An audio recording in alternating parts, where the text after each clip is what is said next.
Broadcasting live from the E&B Granite Studios at the Centene Community Ice Center on 101 ESPN. E&B Granite, Bernie Fedorko's only choice for granite countertops, cabinets, and flooring.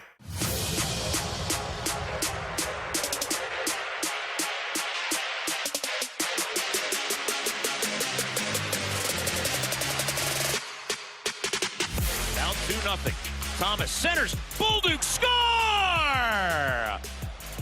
They're on the board. Zach Bolduc, power play goal. Penguins shoot, backdoor score. Connor Dewar was left all alone on the back door. 3-1 Pittsburgh. And that's a brutal break for the Blues, who had cut the lead in half and now have to chase a game with only 22-18 to go in the entire game. On the backhand, Blues win it now to Kyrou. Into the corner, one of the Blues had to go get a stick. They get it out to Falk, far wing. Wired, score! Dylan Holloway, power play goal. 126 into the third. It's 3-2. Puck gets dropped. Blues have lost 5 in a row here in Pittsburgh, and this one stings. Alongside Alex and T-Bone, I'm BK. That's what it sounded like last night right here in your home of the Blues, 101 ESPN. They end up losing that game, unfortunately, in Pittsburgh, despite completely outplaying the Penguins from start to finish of that game. And, Alex, this was a reminder of where the Blues are at. You are at a pass-fail portion of your schedule. I remember we got here with Mizzou during the college football season, where it was like, hey, listen, I don't care who you're going up against. It is not about style points anymore. It is about, can you take care of business on Saturday? And that is every game for the Blues the rest of the way. I talked for a while going into the deadline about how I cared more about the process than the result. And that was because it was about, hey, is this something that can be sustainable? Can you actually believe in what we're watching right now? And the process looked really good. And last night, if you go by the process, man, it looked awesome. And the process still matters to me in the long term, like last night. Zach Bolduc, good game. Dylan Holloway, good game. These are all things that you can continue to build around. However, the results sucked, man. And you can't afford to have these kinds of results right now. And it is a reminder of where the Blues find themselves in the standings and how difficult what they're trying to accomplish is going to be when you don't have Colton Parayko on the ice, who was sorely missed last night. Just a really rough night for Nick Leddy, who's been playing really well lately. And you don't have Jordan Binnington on his A game, and that was like his D- game last night that you saw from him. Once again, the Blues giving up a goal on the first shot. They've got to be approaching some kind of a record on that. Which is very ironic because they've given up 9 of them this year, and the Pittsburgh Penguins had given up 13 prior to that game.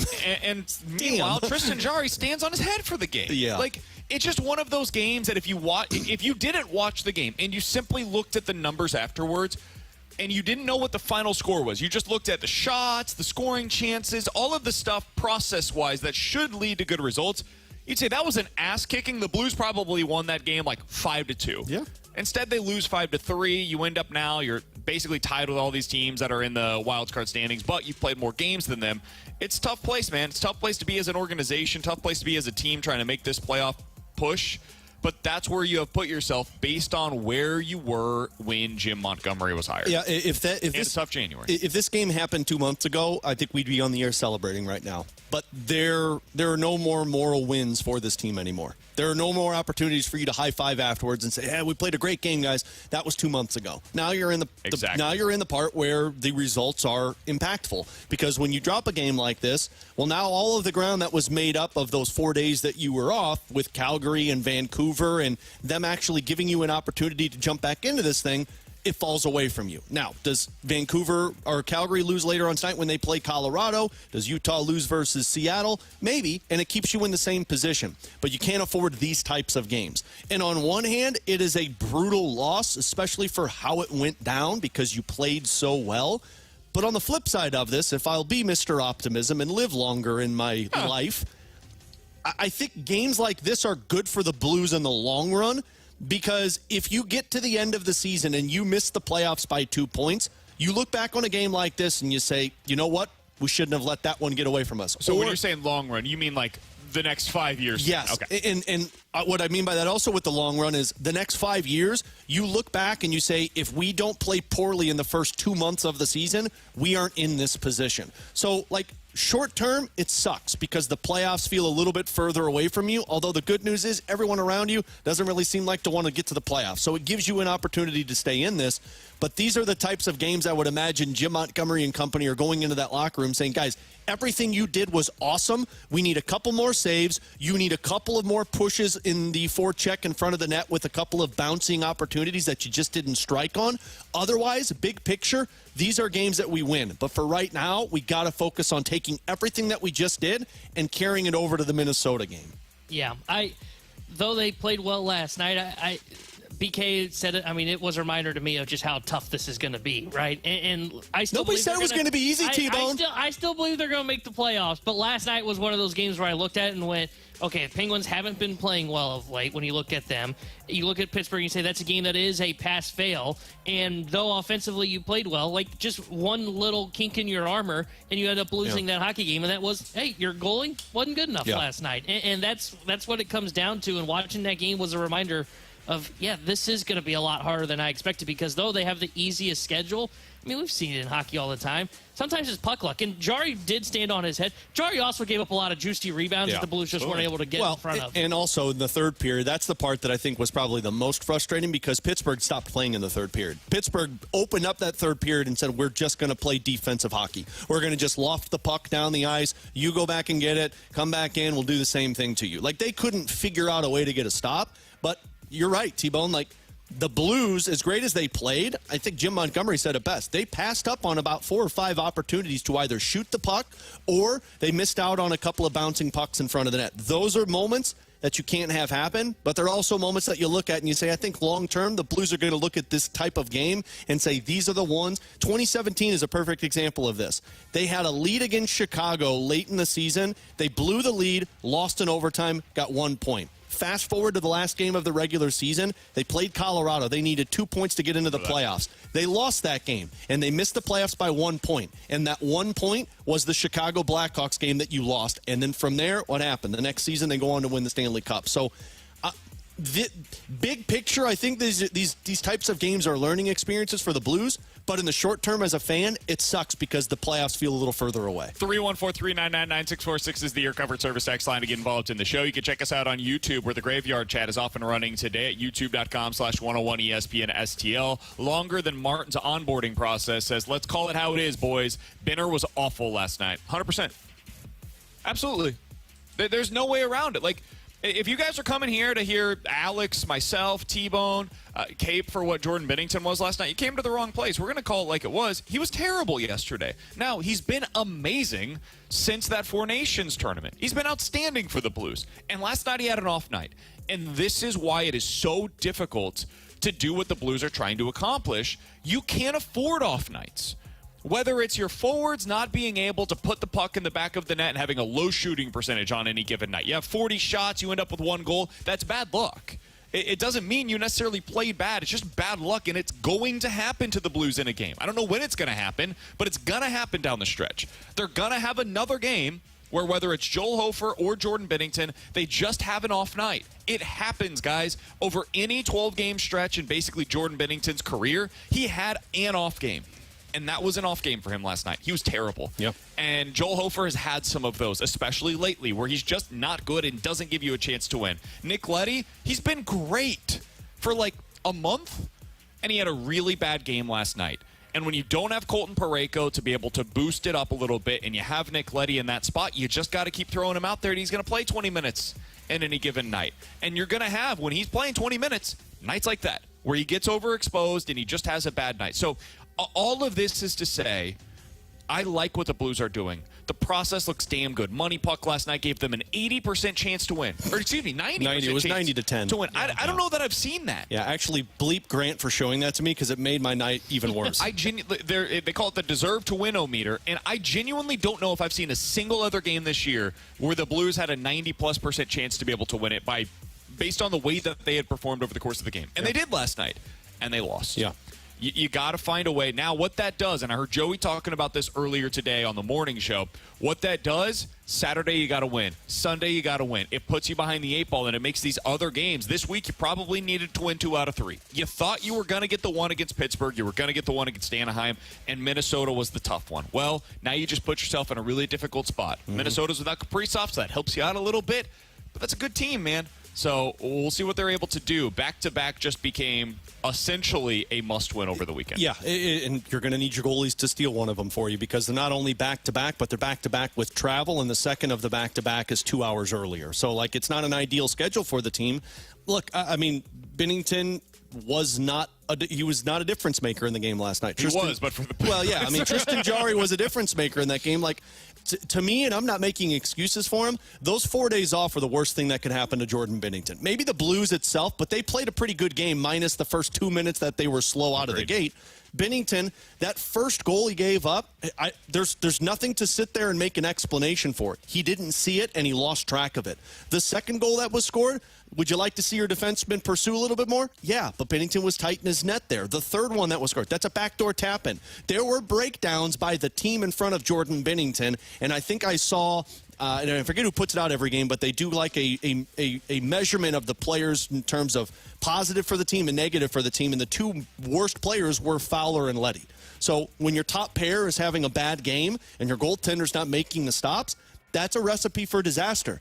Binnington needed to make one of those saves, but the Blues also pulled themselves back into it. So it was a complete team letdown. But yeah, I mean, from here on out, you can't have games where you say your goaltender did make the save for you. He's got to make the saves, which is unfair because you're going to have human nights, but you've put yourself in this position where you have to be superhuman for the rest of the way. You have 16 games remaining. You probably need to get points in, 13 of them?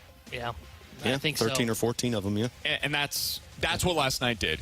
You needed to get points in probably 13 of your final 17, and that just eliminated one game that you could have as a mulligan. Yeah. That's what it did. So they need to get back on track. Saturday, Sunday, back-to-back. We'll be able to break that all down for you right here on BK and Ferrario on Monday. The guys will have you taken care of for that. I'm going to be filling in for Stolter on the fast lane on Monday. Cool. Just leaving the Alliance and jumping to... Maybe you should go on that show and put on the damn conductor's hat and ruin their lives. It was made abundantly clear to me yesterday when Kerry Davis told me, I will snap you in half if you put that conductor hat on. And I said, don't worry, I'm not going to put it on, man. Because I believe him. Yeah, thanks for ruining... I think he's telling the truth. Ruining our lives and then going over there and doing that. That's all great. Use me as floss. He could literally floss me. I've already Venmo'd him to use you as floss. Kerry. And then snap it afterwards. Listen, Jamie scares me because Jamie could throw me through the boards. Kerry scares the ever-living hell out of me.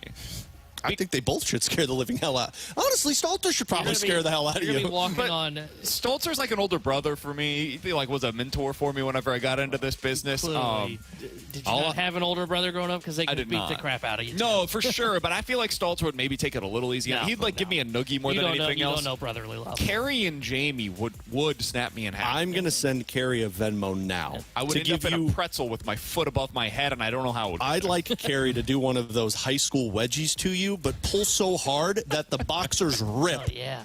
And it comes out. That's what I'm hoping. You guys get into the studio on Monday, and I'm just the entire TMA show, I've just been hanging from the door that you have to go into. God, I hope Kerry breaks you. With Alex and T-Bone, I'm BK. We've got Jordan Deacon back in the studio for us. We are broadcasting live at the E&B Granite Studios out of the Centene Community Ice Center. If you guys want to get involved in the show, 314-399-9646 is the Air Comfort Service text line to do so. The YouTube channel is available for you at youtube.com/101 ESPN STL. We'll be joined by Mike McKenna as we are each and every Friday on BK and Ferrario coming up at 11:30. Chris Kerber, or as Alex calls him, Chris, joins us coming up at 1:15. We'll continue talking about the Blues throughout the day today. But coming up next, we got to talk a little college hoops. Mizzou looked better last night. Illinois looked unstoppable last night. What does it mean for their standing in the NCAA tournament? We've got an updated bracket from one Jerry Palm. We'll talk about it and what it means for our Illini and Tigers coming up next here on 101 ESPN.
Live from the Centene Community Ice Center inside the E&B Granite Studios. This is BK and Ferrario on 101 ESPN. E&B Granite, Bernie Federko's only choice for granite countertops, cabinets, and flooring.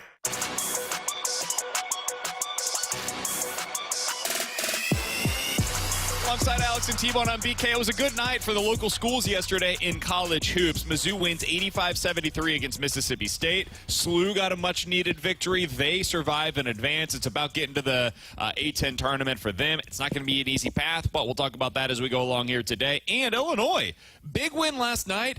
T-Bone, most importantly, your Illini figured out how to make their three-pointers. They end up scoring 106 points. Also give up 94 against Iowa. We'll get into that here in just a little bit.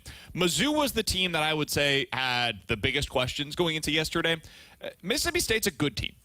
Not a great one, but a good team. They're going to be an SEC tournament team. What do you think? Like an 11 seed probably, something like that in the SEC or in the NCAA tournament? Probably. Mississippi State is good. And so you went into that game and I was like, all right, can Missouri beat a quality opponent, please? Because recently all they've done is beat South Carolina and look totally lifeless defensively against every other quality opponent that's been on their schedule. They gave up 73. And Mississippi State, for most of the game, was searching. They were searching for answers on the offensive side of the ball. Mizzou looked good defensively, and they did so with Mark Mitchell playing all of 12 minutes. Missed the entire second half with a knee injury. There has been no real update on how severe that is. Mark Mitchell did say after the game, I'm a little sore, but otherwise I feel okay. I think he's going to be fine for the NCAA tournament would be my prognostication from 1,000 miles away. But we'll see. I don't think he's going to play tonight in this game against Florida. They got quality minutes out of Aiden Shaw. Caleb Grill did not have a good game last night. Tamar Bates looked like himself, though, and Tony Perkins was awesome in that one. It gave me confidence. It gave me hope that when we get to the NCAA tournament, they're not going to play in round one and just looked overmatched against some 11 seed, because that's the quality of the opponent that you went up against last night. Is basically what you'll see in the first round. It might be tight for most of the game, the way that it was last night, but that gave me a little bit more hope, a little bit more belief going into the tournament, which I think is important given where this team was as recently as 24 hours ago. Alex, what did you make of their win last night against Mississippi State? It was impressive. Like, for everything that you said, I talk about how I feel like you need to have confidence going into the tournament, and picking up one win if you're Mizzou, to me, is a little bit of a confidence booster. By the way, Mississippi State in most brackets, 8 or 9 seed right now. So that's even a little better than with what you. I was giving them credit for. But, I mean, to get off the schneid of the losing streak that you had towards the end of the season, I think is a good thing. To me, I was most impressed with how they played underneath the basket. Like I told you, and I only caught here and there of it because it was in the middle of the Blues game, but it felt a little bit like they had against the Kansas earlier in the season, to where I felt like they dominated underneath the basket, and they out-rebounded them specifically on the defensive side. Now, the offensive boards weren't that great. I think they only had 9 of them. That's fine, though. But overall, baskets, you don't have a lot of offensive boards. Yeah, and I mean, getting the ball in the defensive side of things is the more important part for this team. And when I think they're at their best, they can outman the opposition. So I felt like that was a positive for me, because in the prior games that they were losing, man, they couldn't get a rebound to save their life. Yep. So you said it, Caleb Grill didn't have the best game. You didn't have Mark Mitchell. And to still put up 85 and keep that team below 80 after you were giving up 90 points every single game, that's a really good feel going into it. Now, what happens the rest of the way, I'm not sure it matters, especially if Mark Mitchell's not playing against Florida tonight. I think this was one of those where it's like, all right, cool, we got the good vibes back. Now let's focus on how we need to prepare for the first round. 100%. Tonight is it's found money. I think Mizzou has now locked themselves into at least being a high 7 seed and maybe getting up to that 6 line, depending on what happens around them with some of these other teams going into tonight's game. But you're on that 6-7 line somewhere right now. If you play close against Florida, you probably end up as a 6 seed. That would be my assumption. You're in the best conference in America this year. There is no close second, and you've played pretty well, and that was a big win for you yesterday. I needed that. As a Missouri fan, I needed to see them look like that against a quality opponent. And now that I've seen it, I have a sense of belief that they can recapture that when you get into the NCAA tournament. For you, T-Bone, you're an Illinois fan, so you're on the opposite end of this. Sorry, your team buddy. went from playing really well to playing really poorly, and then recaptured some of that down the stretch against quality opponents. Michigan, Iowa, they blew out, and then you had the big win against Purdue as well. Last night, you looked really good once again against an Iowa team that you had blown out earlier in the season, and you score 100-plus points. They seem to be finding themselves offensively again. Are you buying it? Are you believing what you're seeing right now from the Illini? I am, because it reminds me of what they were early on in the season. And now they still didn't shoot the three-point ball well, but now they are really getting aggressive on the offensive glass, and that's where they were successful back early on in the season when they would get second-chance points. And now that they've got everybody back at full strength, like last night, they end up getting their backup big and Morris Johnson back after breaking his wrist during the season. I can't tell you how good it felt to have somebody that could play the 5 and get rebounds off the bench last night. When he comes in with 11 minutes, grabs 8 rebounds, has 4 points. Like, that mattered. Illinois was struggling when they had to take Isevich off of the floor in the back part of the regular season, and they would go through stretches where they couldn't rebound and give up second-chance opportunities. They were really struggling without Isevich. Now they've got everybody back in their roles where they should be, and offensively, they finally have refound their rhythm. Yeah, they still suck at shooting threes, but you know what? They can get away with that, and I am buying in on what they are doing now. Now, they gave up a ton of points to Iowa last night. I'll keep an eye on that today against Maryland, because Maryland's a very good team. It has been the kryptonite for Brad Underwood at his time at Illinois. But I think last night was more of, hey, Iowa just got freaking hot and tip your cap, because their leading scorer in that game ended up going for 30 points in Sanford and hit 8 threes, and some of them were like contested threes. Nice. So I think we're looking at that game, I go, okay, defensively, yeah, he gave up 94 points. It wasn't a great defensive performance. I also know I can tip my cap because Iowa hit some of their shots. But I'm buying what Illinois is selling right now. Now, if you're a Mizzou fan and you want Mizzou to move up, there have been some brackets that have been updating today. Illinois is pretty much locked in as a 6 seed. Almost everybody has them now there. When we win the tourney, baby. If they win today, they could move up to the 5 line again. Yeah. Like that's potentially what's at stake. Good luck against the Terps. Ole Miss was on the 5 line, and you could potentially jump them. Michigan, same thing. UCLA right above Illinois in that bracket right now as well, based on where the standings are at. Mizzou needs, because St. Mary's already lost, and they're, as of today, for most people, a 6 or a 7, but they're ranked ahead of Mizzou in a lot of these brackets. St. Mary's losing was huge. Mizzou needs Louisville probably to get blown out by Clemson today, and then they need BYU and Marquette to lose. If you're a Mizzou fan, that's what you're rooting for today. You need a Louisville blowout, and them losing. You need BYU to lose, and you need Marquette to lose. If you get those 3 things, you're feeling pretty good about it. And if Mizzou stays close or wins, you probably move up to a 6 seed, and you're feeling pretty good about it. Like it's almost locked in that you'd be a 6. If Mizzou loses close and those other teams get blown out, that's where it gets pretty interesting. But you're somewhere on that 6 or 7 line right now, based on the way that things have gone with those teams and their respective resumes. Do they have a projected opponent if they sit in one of those seeds yet? So as of today, if you were on the 6 line, you'd be going up against one of West Virginia, Drake, San Diego State, Indiana, or VCU. Those are no Ivy Leagues. Good stuff. The 11 seeds. If you end up on the 7 line, you're talking about Baylor, Arkansas, Oklahoma, or Vandy. A lot of SEC teams there. I would assume they probably don't want to have SEC versus SEC in that first round, if possible. So you're probably looking at more. There's a lot of SEC teams in this range. They may end up having to. I was going to say, good luck with that. The entire SEC is going to be in the tournament. Utah State, Baylor, New Mexico, West Virginia, Drake, San Diego State. Those are kind of the teams that you're looking at. I'm going to root so hard for Mizzou if they play West Virginia, because I hate country roads. I'm going to root so freaking hard. Oh, yeah. We're still going to return with that song that day. Oh, no. Yeah. I'll take off that day. No. I do not expect Mizzou to play well today against Florida. It's a 9.5-point line. I don't think Mark Mitchell's probably going to play. They kept interviewing the coach last night on the broadcast, and I got to tell you, he looked like a man that was out for some vengeance against Mizzou today. Todd Golden, the Florida coach. Yeah. I'll say this. I didn't have much from that Mizzou game last night, just like Illinois. I think that game from Illinois was more pass-fail, and they passed. Same for Mizzou. I think what felt good about Mizzou with that win was, okay, we're at least at what we thought the floor was, which was, hey, we can win in the first round. I think what today will tell you is what that's, if they can recapture or at least show you signs that they can rekindle that. I just don't think you can learn anything if Mark Mitchell doesn't play. I agree with that. If Mark Mitchell doesn't play, you're without one of your 2 best players. Yeah, I agree with that. That's fair, but defensively is where I'm watching, and I get it. I get it. You're without Mitchell. I mean, that would be like saying Will Riley's out for the Illini. Yeah, okay, I will grade them differently, but I do think defensively is what my eye is on for them, because if you're going to talk about rekindling what the ceiling is for Mizzou, I mean that's when BK went on the whole we could go on a Final Four run. I'll put money down, and then they really struggled since then. this is the game that will show you that. I think last night was more about kind of reconfirming what we thought, which was, hey, they can win a round in the NCAA tournament, and they showed that last night. They're going to play well against whoever they get in the first round. It's more about once you get to the second and beyond is where my questions lie. Yeah, and for you, Jerry Palm has his bracket This out guy today. Stinks. Jerry Palm?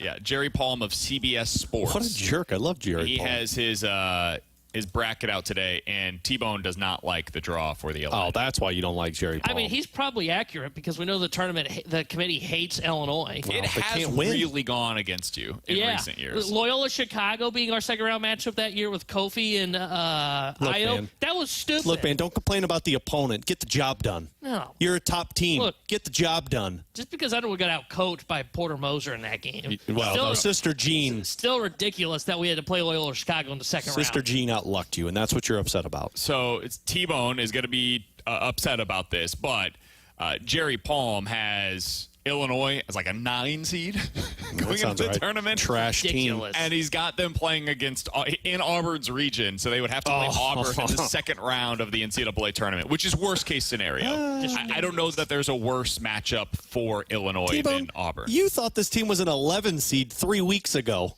And now it's ridiculous. No, it is. No, I never. There's thought no that. chance that ends up being correct. No chance. Illinois is, at a minimum, a 7 seed. Oh, man. Even if you hate their resume, they're going to be something like a 7 seed. It's going to be great. It is a great night in college hoops if you're an SEC fan. You look at what they potentially have on deck, or what they do have on deck for the late session. So there's 2 sessions for the SEC tournament. There's the early and then the late. In the late session, it's Florida versus Mizzou. Those teams are both averaging 85 points per game this year. And then the other game is Alabama versus Kentucky, 91 and 86 points per game. Those are 4 of the top 9 offenses in all of college basketball. And they're going to be at one arena in 2 games, late session today in the SEC tournament. You just can't ask for better hoops than that. Florida versus Mizzou and Alabama versus Kentucky. It's going to be awesome. And yesterday, the SEC tournament was amazing. Of all of the games, I think 3 of the 4 games came right down to the buzzer, including Kentucky at the end of the night with that buzzer beater Double OT game to advance past Oklahoma. Yeah, their one game on was a buzzer beater, and the other one went to double overtime. Yeah. So you couldn't have asked for anything better, and this is the beginning of March. It's just going to get better from here. Next week, we're going to be able to have our 2 days out. We got Helen Fitzgerald's, and we got thank God we're not staying in one place Cybert and then staying together. On Dorset. It's gonna be a lot of fun. You guys want to just come at my apartment on Friday? Nope. Oh. No, the one on because we'll be in Maryland Heights. Yeah, we should stay at T-Bone's place. He's got that right karaoke up bar the road. across the street. Yeah. Guys, I didn't want to stay in an Airbnb with you guys and all. You think I'm going to go stay in his tiny apartment? It'd be great. No. Yeah. No. If I'm within 15 minutes of my house, I'm driving home. I have the college football video game. I'm going to get MLB The Show. Ooh. Cool, man. I have those at my house. Listen, man, if nothing else, you get away from the kids for a little while. Seriously. No, I actually like my kids. With Alex and T-Bone on BK, Mike McKenna joins us next here on 101 ESPN.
101 ESPN Sports Center.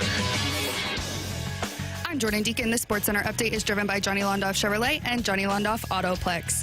Last night, the Blues lost to the Pittsburgh Penguins by a score of 5-3. They're off today and back in action tomorrow, kicking off an away and home back-to-back in Minnesota with pregame at 6 and puck drop at 7 tomorrow. And then on Sunday, they're back home at Enterprise Center with taking on the Ducks with pregame at 4 o'clock and then puck drop at 5. I'm Jordan Deacon. The Sports Center update was driven by Johnny Londoff Chevrolet and Johnny Londoff Autoplex.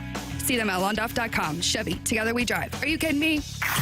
This is BK and Ferrario on 101 ESPN. We're broadcasting live from the E&B Granite Studios at the Centene Community Ice Center. E&B Granite, Bernie Fedurko's only choice for granite countertops, cabinets, and flooring. We're going between the pipes with former NHL goaltender Mike McKenna.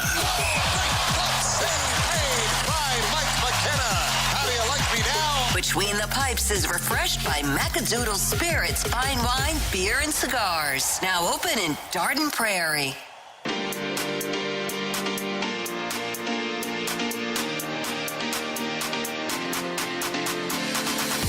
Always good on a Friday to catch up with our friend, former NHL goalie Mike McKenna via the Callier and Thompson hotline. We're broadcasting live at the E&B Granite Studios out at the Centene Community Ice Center. Mike, how you doing today, man? Doing great. Had a really nice event yesterday. Got to, see some folks coming in outdoors, enjoying some warm weather, and hopefully getting in a basement tonight to avoid this weather, guys. Making me a little bit nervous. Man. I don't know, man. I'm amateur meteorologist in me's got me a little bit on edge over this one. So, man, these are my favorite types of nights, Mike. To get to stand outside, watch the green storm roll in, and just be like, I hope we make it through. That is the most Midwest thing you've ever said. Yeah. Not even Midwest, Jefferson County. With Twister on in the background and Bill Paxton running around nonstop. I get it. Yeah. I get it. Yeah. You go storm chasing to find a cow that gets picked up in the tsunami. T-Bone, you got to watch the movie. You'll understand. Yeah, T-Bone doesn't know what Twister is. You've never seen Twister, have you? Not the original. I saw the new one in theaters. Oh, did you? How do you see the new? How do you see the remake? I'm not gonna lie. That was one of those where the family wanted to do something.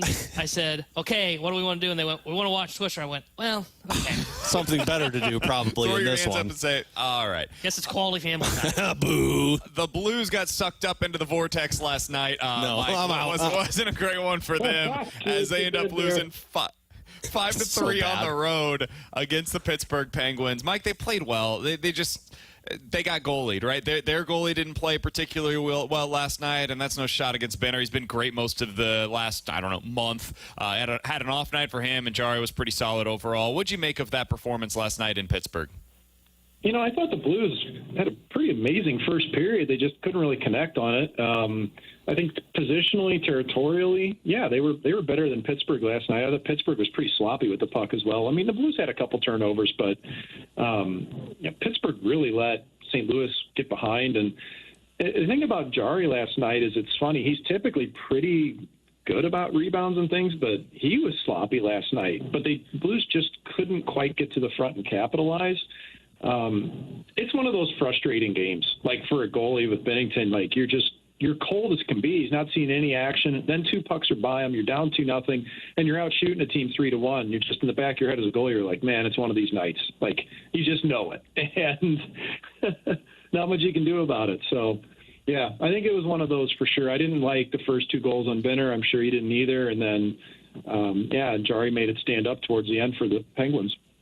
Yeah, I actually felt like the worst thing that could happen for the Blues was, 1, you let that first one get by Bennington, and then 2, you don't get any of them by Jari with 16, because you talk about getting the feel as a goaltender. Well, Tristan Jari had already pulled off a nice win against the Vegas Golden Knights, and then when you see 16 shots, even if you're sloppy, you're thinking, well, they're not getting one past me tonight.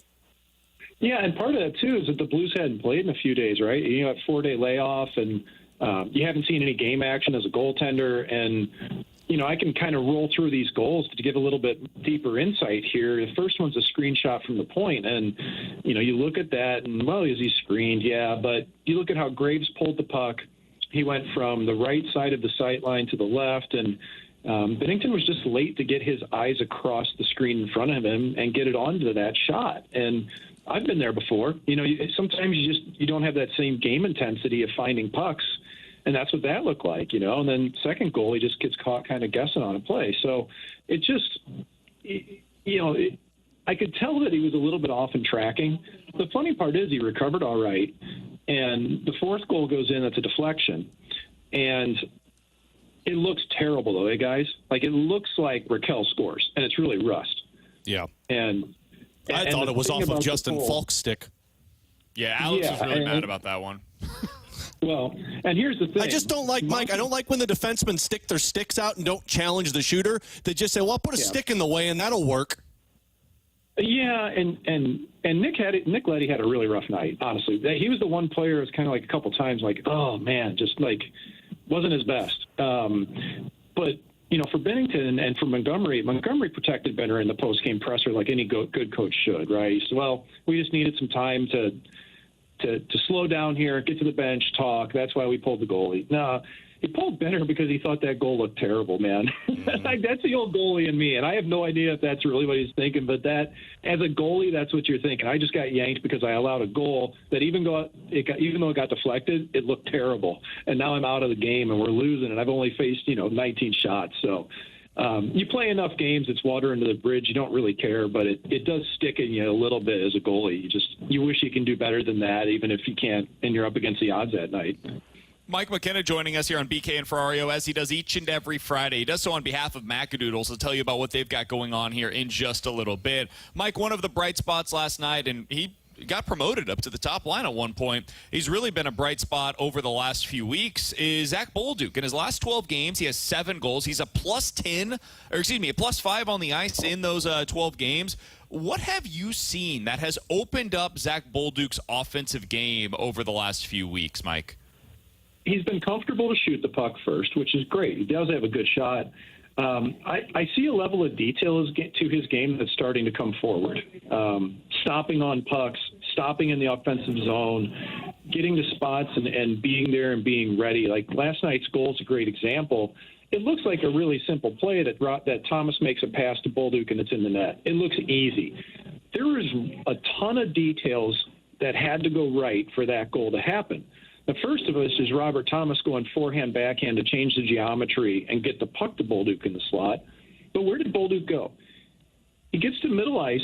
He's between the hash. He stops and he moves a little bit over to his left side to increase his angle for Thomas and to get more open because of his awareness. And, I'm not sure that he had the comfortability and the spatial awareness to slow the game down a little bit in his mind early on. And now you're starting to see that. You're seeing why he could score the American League at the junior level. You're seeing it at the NHL level. His mind is slowing down yet speeding up at the same time. Doesn't sound right, but it is. He's seeing the game now at a slower pace, which allows him to make smarter decisions, have better details, get to good areas, and get it from a great puck distributor like Robert Thomas. Mike, we've talked a lot over these last couple of weeks of how great the Blues have looked at 5-on-5.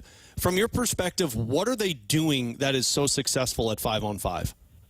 Yeah, true. And and last night on the power play looked good too. There's a shining spot, right? And not just 2 for 2. I mean, direct pucks to the net. Let Holloway hammer that thing, man. Like he keeps coming on.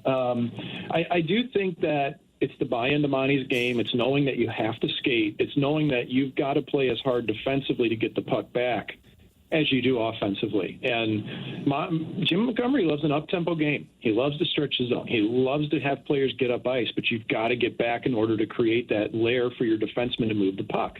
So I think 5-on-5, it really has just come from the puck possession they've had and how well they've been able to adhere to the skating mandate made of Monty. And, kind of look at that roster, guys. Like, you've got guys who can skate. You've got defensemen who can move the puck. Even with Parayko out, you still have, some really mobile D-back there. So I think the team speed aspect and the details really come to fold when the team is working as hard on both sides of the puck. It's as simple as that. The puck possession is what's drawn at 5-on-5 for the Blues. Mike McKenna is a former NHL goalie. He joins us each and every Friday here on BK and Ferrario, and we always look forward to our conversations with him. We also always look forward to our opportunities to get out to Macadoodles in Darden Prairie. Mike, I know you guys have a great event coming up with the Irish Whiskey Festival. What else do you guys have going on at Macadoodles right now? We did. I tell you what, we have had so much fun with this Irish whiskey stuff going on in our building. We've decided to extend the special event pricing all the way through next week, all the way through Monday. So we were running things crazy low yesterday for our Irish Whiskey Festival. We're going to keep that rolling clear through St. Patrick's Day. I mean, guys, we're running out, Jameson at $18.97. We're running out Redbreast 12-year at $49.97. We've got a Redbreast 27-year sitting on our shelves here. It's crazy. Listen, this isn't a cheap item, but it's allocated as can be, man. Like, this is something if you want. We got a JMO 18 on our shelves for under $200. We've got some things I can't even tell you the pricing because it's so crazy low. So I tell you what, hit our socials up. If you follow us, Macadoodles, Darty, and Prairie on Facebook or on Instagram, I'm always on there doing all kinds of dumb things. We've had some fun videos, and we now have a light-up inflatable 8-foot LED leprechaun out front whose name is Fred. Don't know why, but it is. He greets everybody. So, we're extending our sale, and we are going to hop right on into March here, late March, before you know it, early April, and we're going to start turning to tequila, boys. We'll start targeting tequila on here pretty soon. There we go. That's what I love to hear. That's like golf music season to my ears. Hey, Mike, appreciate the time as always, man. Enjoy yourself out there. We'll talk with you again soon. That sounds phenomenal. Talk to you next weekend. Go Blues, and we'll see you at Macadoodles. Absolutely. That's Mike McKenna, former NHL goalie. He joins us each and every Friday on behalf of Macadoodles, and we always appreciate his time. Coming up in 15 minutes, how do you feel about the Cardinals operating this way with their pitching staff? We'll tell you what their thought process is with bringing in another veteran for the bullpen in about 15 minutes. But 314-399-9646 is the Air Comfort Service text line, and the YouTube chat is available for you at youtube.com/101ESPN STL. Ask us anything. Any questions, sports or otherwise, is coming up next here on BK and Ferrario.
Live from the Centene Community Ice Center inside the E&B Granite Studios. This is BK and Ferrario on 101 ESPN.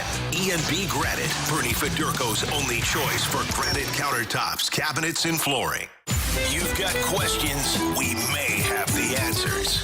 Maybe. It's BK and Ferrario's Questions and Answers on 101 ESPN. Alongside Alex and T-Bone on BK. You guys hear the new Chapel Roan yet? Oh, man. Good song, man. Yeah, Good I did song. actually. You just played it during the commercial break, and T-Bone and I actually almost thought about doing a double homicide. You like it? No. No? I know. Terrible. You have terrible taste in music. Okay. All right. 314-399-9646 is the Air It's Comfort by Service text himself, line. too, man. By Or himself. Ask us anything if you guys have any questions, sports or otherwise. This is my There's spot people right here, man. Not only you two couldn't see during the commercial break. There are a lot of people here at Centene today. Yeah, we had some for the viewers. ACHA tournament. I had a live audience. Yeah, it was embarrassing. Don't act like that's how you dance, too. We all saw you at your wedding when you jumped up and down and said, "Oh, this is my music. This is my song." That was Welcome to the Black Parade. It was a very different vibe than what we just had here in the studio. That is a good song. From the 314, guys, did you see Elliot Friedman reported that the Blues were highly engaged in a Josh Norris deal? Ew. What would our trade package have looked like in return for him if they were able to get Dylan Cousins from the Sabres? First of all, I don't want Josh Norris. And I don't think he's been very good for Buffalo. The winner in that deal was Ottawa getting Dylan Cousins. But, I mean, I hate to say it, but you're giving up Dylan Cousins to get Josh Norris. He's a 23, 24-year-old centerman who just put up 30 goals last season or 2 years ago, if I'm not mistaken. I don't know what you have to offer because you don't have a Dylan Cousins on your team that you're willing to give up. I mean, Dylan Cousins is probably like a Dylan Holloway. And I'm not trading that for Josh Norris. Money-wise, he's making $8 million a year. Yeah. I mean, you're giving up... What would Buffalo want from you is the way that you got to think about this. Well, Buffalo wanted a centerman. They were giving up a centerman. They needed a centerman. You don't have a centerman. Dvorsky.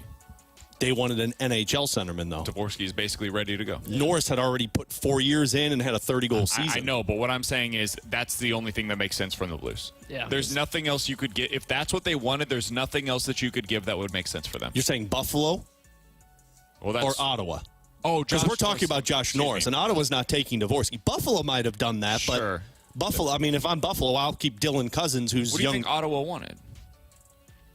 Well, Ottawa wanted an NHL centerman that was better than Josh Norris. Well, I mean, but what I'm saying is that wasn't an option from the Blues. Well, that's what I'm saying. So I don't know what. So was the report, because I didn't hear this, was the report from Friedman the Blues were engaged on Josh Norris? I haven't heard. Yes, or apparently. engaged on Cousins? Apparently, according to this texter, it was Josh Norris. Yeah, I mean, if so, Ottawa's trading Josh Norris, they're getting something better for their playoff push. They needed a number 2 centerman.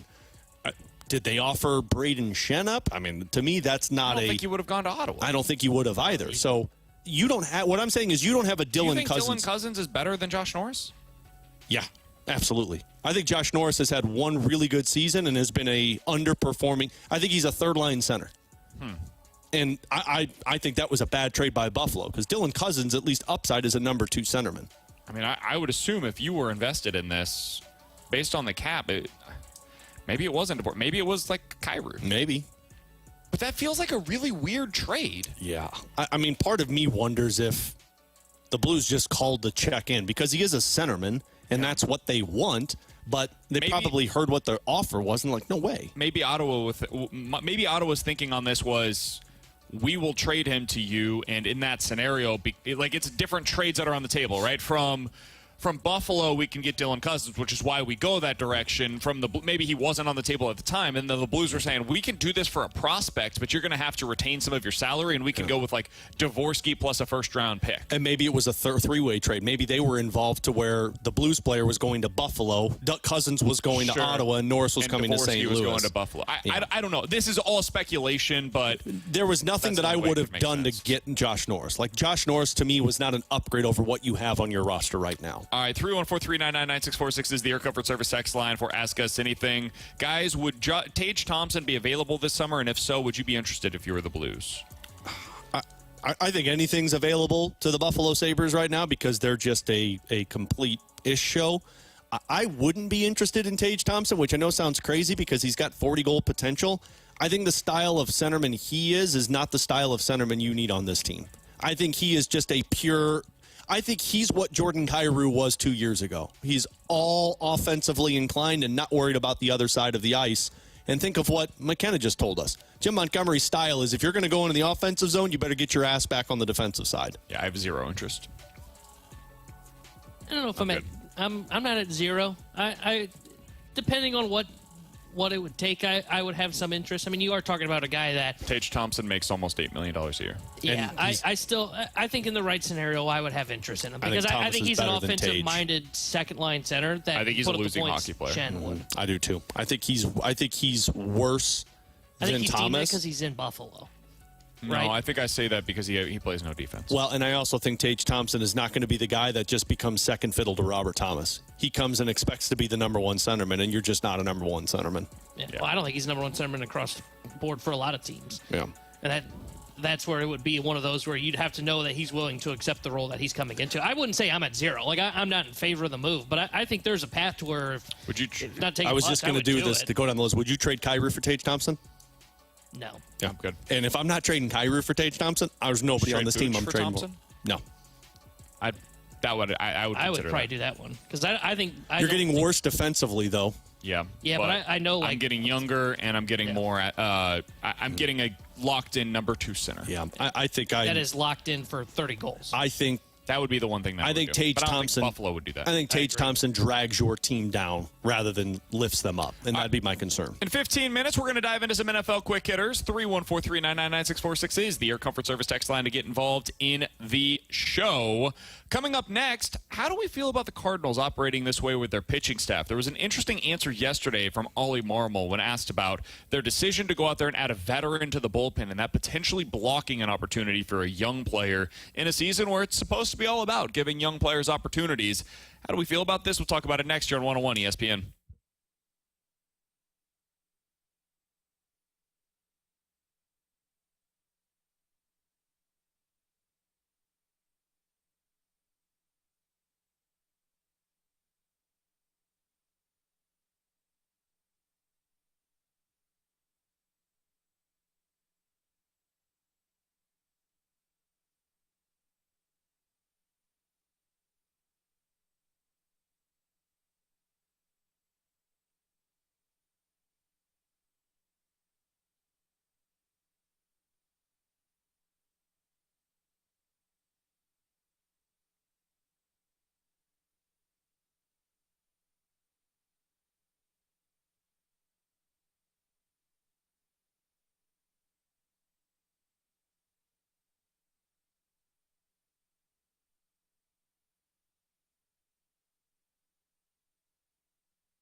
broadcasting live from the E&B Granite Studios at the Centene Community Ice Center on 101 ESPN. E&B Granite, Bernie Federko's only choice for granite countertops, cabinets, and flooring. We're flying down to Florida for a spring training report on 101 ESPN. Our Redbird Spring Training Report is brought to you by Rawlings. Visit the all-new Rawlings experience at Westport Plaza today.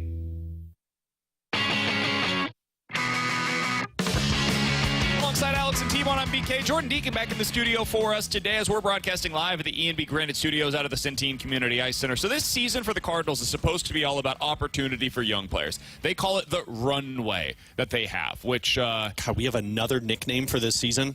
So, given the way that things have been going with planes lately, I don't know that that's youth movement, transition, runway. Can we just stop with the naming stuff? So yesterday they signed a veteran, of course, because this is what they do. Oh, that's the youth movement. They had an opportunity for somebody like a Gordon Graceffo in their bullpen, and that's now been cut. They no longer have that opportunity because they signed Phil Maton. Now, I was in favor of this signing. I think they got better yesterday by signing Phil Maton. Is he great? No, but he could have like a mid-threes ERA, fit into your 6th, 7th, 8th inning mix, and he makes you a better baseball team. And you could flip him at the deadline and get, I don't know, a top 30 prospect in another person's system, which for a couple $1,000,000, good process by the Cardinals. I'm in favor of it.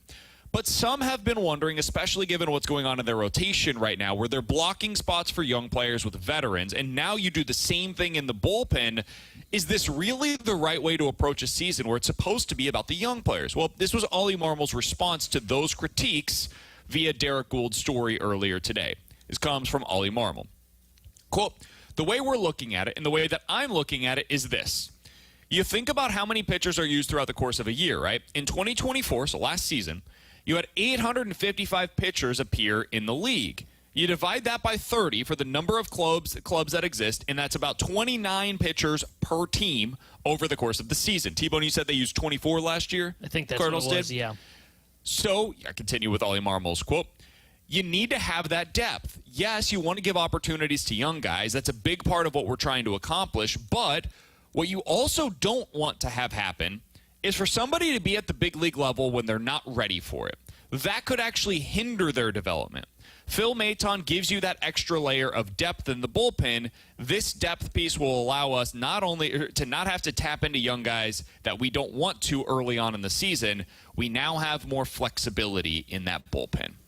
So that comes from Ollie Marmol yesterday talking after the Cardinals had signed Phil Maton on their thought process and how they're going about this. Alex, when you think about it, whether it's the 5-man rotation that it sure seems like is probably going to be the 3 that we knew with Michaelis and Sonny and who am Mats. And no. Pallante. Nope. Fetty. And then probably Mats and probably Pallante as the other 2. And now you think about what they have in the bullpen. How are you feeling about this, given how few young players are likely to get that opportunity on the pitching staff early on? I'm still very unhappy about the Michael McGreevy decision. And frankly, I guess it's not even Michael McGreevy, it's Steven Matz, because he should not be in your rotation. He should be in your bullpen, and frankly, that could have been the veteran presence that Phil Maton is, that you went out there and signed. Matz is in the bullpen for you. I know he's a lefty, but he can get both sides out because he pitches that way. That other spot in the rotation should be either Michael McGreevy or Matthew Liberatore, especially if John Mozeliak still thinks that Liberatore is a starting pitcher and he's got some stuff in the tank still. Cool. Don't do what you're going to do with him then and make him a starter or make him a reliever until you need him as a starter and then he goes back to it. McGreevy shouldn't be starting in the minors. He should be starting at the major leagues. That's the one area that still bothers me. On the bullpen side, I actually understand what Ollie's saying, because if I'm going to be using these younger arms, guys that I expect to be a part of my roster, I don't want to use all of the bullets in the first 2 months of the season. I'd rather have those guys for us when injuries pop up with some seasoning underneath them at the end of the season if you're in some type of race with this god-awful NL Central. But the one that will bug me all season, especially when Michael McGreevy pitches well in the minors or if Matthew Liberatore gets put into the rotation and then goes back to the bullpen, is why is Steven Matz in your rotation? Because he has nothing on your future. That's the one that bothers me. Outside of that, like most of what they're doing, I get to an extent, like deciding to go with Graceffo, for example. I'll use him as a guy that I know some Cardinals fans are probably frustrated that he was sent down yesterday. Look, could he benefit from innings at the big league level out of the bullpen? Absolutely. I think he could. And I don't think it would be a bad thing if he even started the year at the Cardinals coming out of that bullpen for right now. But they said, you know what? Right now, we don't want to rush Quinn Matthews through the system. And if Matz gets hurt and then let's just say something else happens, okay, well, who's our 7th starter? Right now, then it would be Quinn Matthews if you didn't have Gordon Graceffo go down and stretch out. So I can get what they're trying to do with Gordon Graceffo. And at some point, he can go from starting in AAA to being in the bullpen for the Cardinals if he's pitching well. And he has the same issues that he's had in the minors, which is, hey, sustaining velocity throughout starts. Well, if that continues to be an issue, hey, we need to do the classic Memphis shuttle. Boom, we can bring Graceffo up, put him in our bullpen. He's stretched out at the time, can be either a long man, or we can bring him in to spots that might have some leverage. That I understand to an extent. I think it's beneficial. He could have gotten innings at the big leagues this year. I think he's going to get innings at the big leagues this year. They're going to go through the Memphis shuttle. Guys are going to deal with injuries. I'm not concerned that he's not going to get innings at all. The one that is the frustrating one is McGreevy because he's got nothing to prove at AAA still.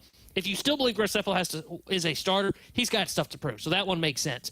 McGreevy doesn't. McGreevy's already got a higher upside and, as Alex said, is in your plans beyond 2025 compared to Steven Matz. And Matz's stuff could play up in the bullpen because you know what Matz has? Matz has the same issues again, right-handers at just like Matthew Liberatore does. And instead we're going to use Matz for 5 innings and hopefully get through. Exactly. And McGreevy's built up. It'd be one thing if McGreevy had like 100, had only thrown like 100 innings last year in the minors because he has led AAA over I think it's the last 2 or 3 seasons. So they should be going to Michael McGreevy in their rotation. He is the only guy though that I would say I'm very frustrated by the way they are handling him. I just don't like the guys that you're potentially blocking by going with Maton in your bullpen are who? They're Munoz and Graceffo transitioning immediately to a bullpen arm instead of being utilized as a 7th starter down in the minors. Yeah, it's one of Munoz, Leahy, Roycroft, and Graceffo. I'm trying to think, there might have been one more. So O'Brien. I didn't know O'Brien.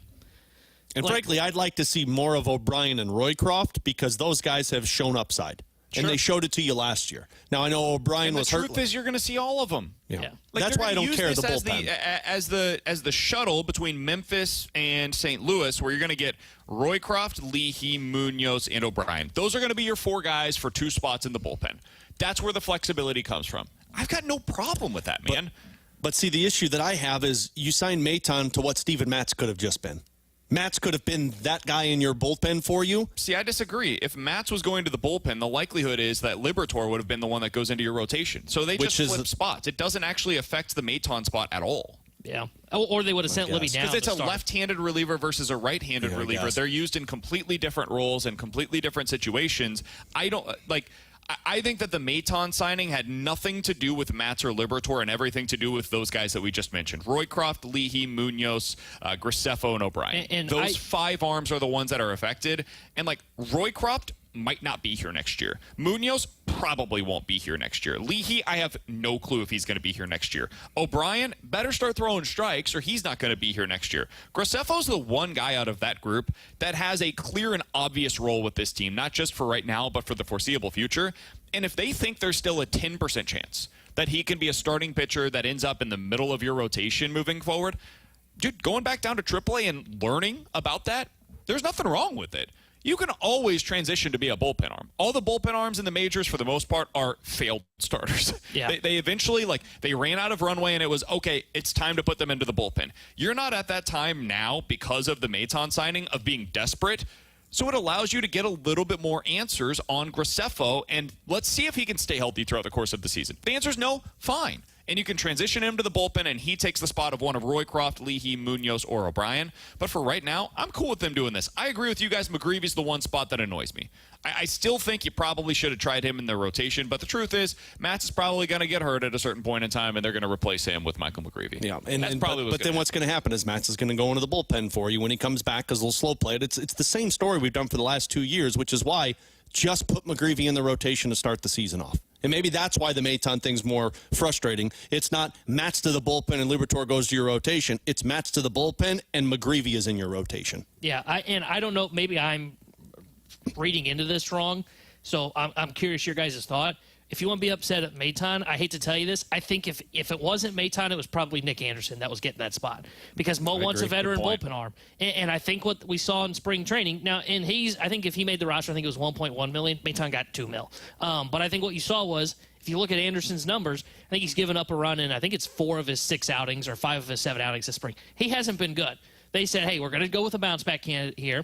If he works out, great. We won't even dip into free agency. This will be our, as they told Eric Kratz, this is our free agent signing. And he would have taken that role, would have served as the veteran presence. He hasn't pitched well, so what did the Cardinals do? They went to the market and said, hey, Maton doesn't have a job. Let's give him a deal. I don't think that spot was ever going to be a young arm. I don't think that was ever going to be a Munoz. I don't think that was ever going to be a Graceffo. All those 5 names that we ran through, they were only going to carry 2 of those guys. It just wasn't a major league contract that was on the roster. It was a minor league deal with a roster invitation to Nick Anderson. They said he's not pitching well. We got to go fill that with a veteran we trust. I think a lot of what the Cardinals are doing, and people are going to get mad at this comparison, is what the Blues did last offseason.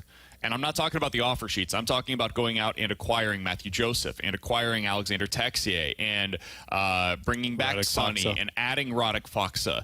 Those are guys that were placeholders where if our young guys aren't ready, these guys can get us through the season. They can take those spots, and then whenever the young player earns that opportunity, they will be given the runway. But they have to earn that opportunity first. And guess what? Dvorsky wasn't ready. And so the Blues said, cool, we'll have Sonny as our third-line center. And if Dvorsky proves to us that he is 100% ready to go at the AHL level and make that jump and then stay at the NHL level, we'll go ahead and make that transition. But we'll talk about that when we get there. It hasn't happened. We're almost through the regular season, and it hasn't happened with Dvorsky.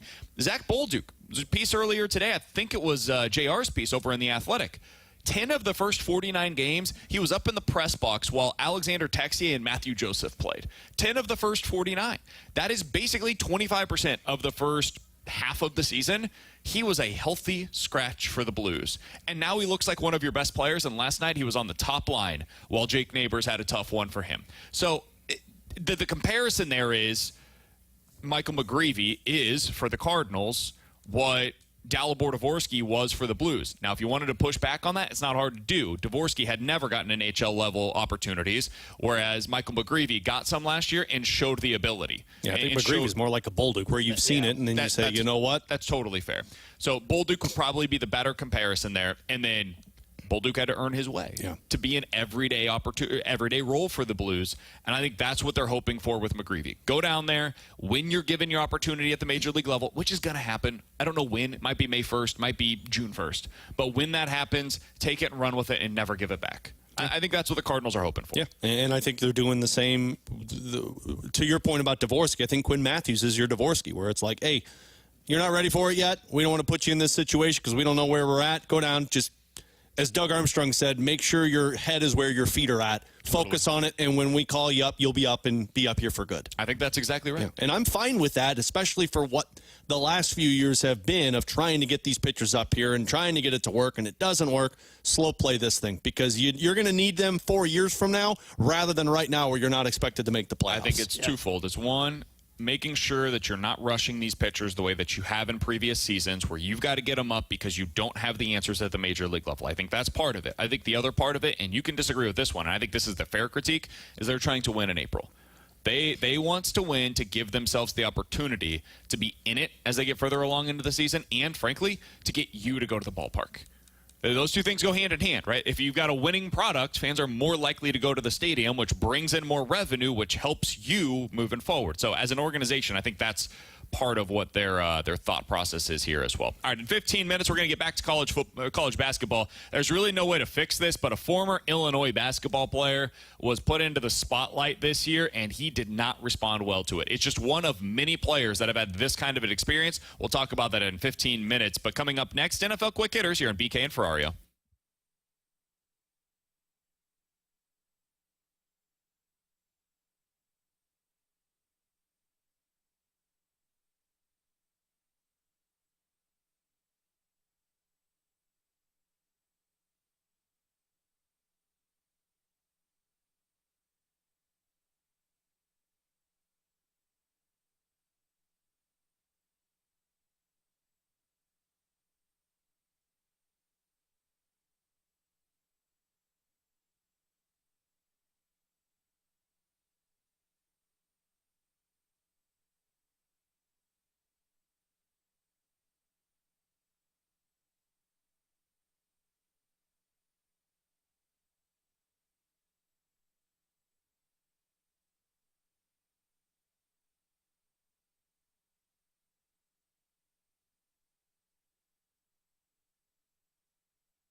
Live from the Centene Community Ice Center inside the E&B Granite Studios, this is BK and Ferrario on 101 ESPN. E&B Granite, Bernie Fedorko's only choice for granite countertops, cabinets, and flooring.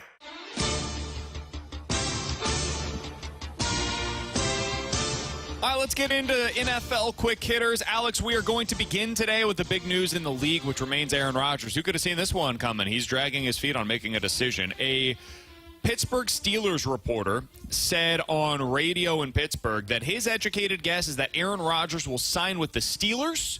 He believes that Rodgers will sign with the Steelers for 2 years and $60 million with roughly $35 million guaranteed. Yeah, that sounds about right. In other words, a 1 year, $35 million deal. You like that if you're a Steelers fan? No. You happy about that? No. $35 million bucks for 40-year-old Aaron Rodgers? Absolutely not. Cut that in half and give it to Russell Wilson, and I'd have been happy. Even less than that for Russell Wilson. Or call call the Indianapolis Colts and trade a third-round pick for Anthony Richardson. What are you doing? Me? I'm just trying to make the team better, man. $35 million for a bum, washed-up 40-year-old quarterback? That's more than what Sam Darnold got as his AAV. Yeah. Now, the way you work that, of course, but that is unbelievable. It's crazy. I can't wait for the Pittsburgh Steelers to put their hands up in the middle of the season and be like, we don't know why we're having so many issues. I'll tell you why. You got Soap Opera 1, Days of Our Lives, and The Bold and the Beautiful in that locker room. Luka is now doing the, I don't know. Nice. And that's basically what I would imagine Steelers coach Mike Tomlin's going to be doing midway through the season, where he's just at the press conference like, I don't know, man. I don't know what you guys want me to tell you. Go ask Aaron. Yeah. You know what's going on. There's no way this ends well for anybody, but that's the latest update. Aaron Rodgers not exactly coming at a reasonable rate. The other thing that is expected to be resolved by the end of the day today, Diana Rossini reporting this morning, two teams that are very interested in Cooper Kupp are the Seahawks and the Cowboys. Rossini adding that it's going to be about $13 million per year on a multi-year contract for Cooper Kupp. Guys, is he going to help a team? Is Cooper Kupp worth that kind of money? No. And do you think he's actually going to make a difference if he signs with one of those two teams? I think he'd be good for Dallas. Seattle, I don't see that making a difference at all. I mean, you already have a Cooper Kupp, a younger and cheaper one in Jackson Smith and Jigba. Dallas makes some sense. I mean, you got your deep threat, now you got your slot receiver, and you hope you can make it work for a couple of seasons. I also think the Patriots make a lot of sense for this, but no, not for that money. I mean, you're paying him to be a difference maker, and I don't think he's a difference maker anymore. Not at all. If you look at what he's done over the last 3 seasons now, he's played a total of 32 games, man. Yeah. 32 games in 3 years. And in effect, he's missed a full season. He's now 32 years old. He doesn't get open the way that he once did. He was playing with an amazing quarterback in a perfect scheme for him, and he was posting 10 yards per reception over the last 3 years. He has no explosiveness at this point in time. He's just a slot receiver. I think this would be a horrific signing for the Seahawks.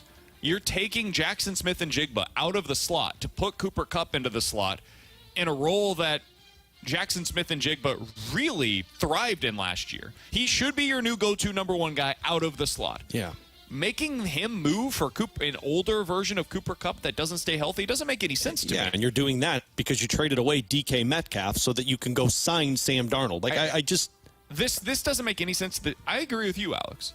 If a team's going to make this move, the team that makes sense to me is the Cowboys because they have a total lack of weapons. Yeah. And CeeDee Lamb can play outside. Mm-hmm. He's a guy that can succeed out there. Now, some of his best success has come in the slot. You can have both of them play there occasionally. CeeDee Lamb can make that transition, though, to the outside just fine. They make a little sense. I don't understand the Seahawks' fascination with this at all. The Denver Broncos have been another team that he's reported to be interested in. That also, to me, makes a little bit of sense. I like the Broncos fit. I think he can help Denver. Again, he's going to deal with injuries. You have to know when you sign him. Odds are you're getting 10 games. That is what you're probably going to get. But you're going to get 10 games, about 600 to 700 yards in receiving, and he's going to be in theory, you hope he's your number 3 guy. That's what he is at this point in his career. I mean, that's what he became with the LA Rams. Totally. And that's why, to me, he can kind of make sense. You've got Mims. You've got Sutton there in Denver. He comes in. He becomes the Evan Ingram just signed with them as well. Evan Ingram, that's who I was thinking of, too. I was like, I knew they signed another weapon. Ingram can become like that number 2 go-to guy that you need, and then Kupp can be the third guy to target on those plays. You make some sense there for sure. All right, next thing up here as we go through NFL quick hitters, we got a couple of pieces of audio that I want to play for you. One, speaking of the Cowboys, DeMarcus Lawrence has been there for almost a decade now as a defensive end for them. He was playing opposite Micah Parsons. He ended up signing with the aforementioned Seahawks, and here's what he had to say about why he decided to leave Dallas. Dallas is my home. I made my home there. My family lives there. I'm forever going to be there, but, I know for sure I'm not going to win a Super Bowl there. So, yeah. We here. We're here. DeMarcus Lawrence, welcome to the Seahawks. Thanks for joining us.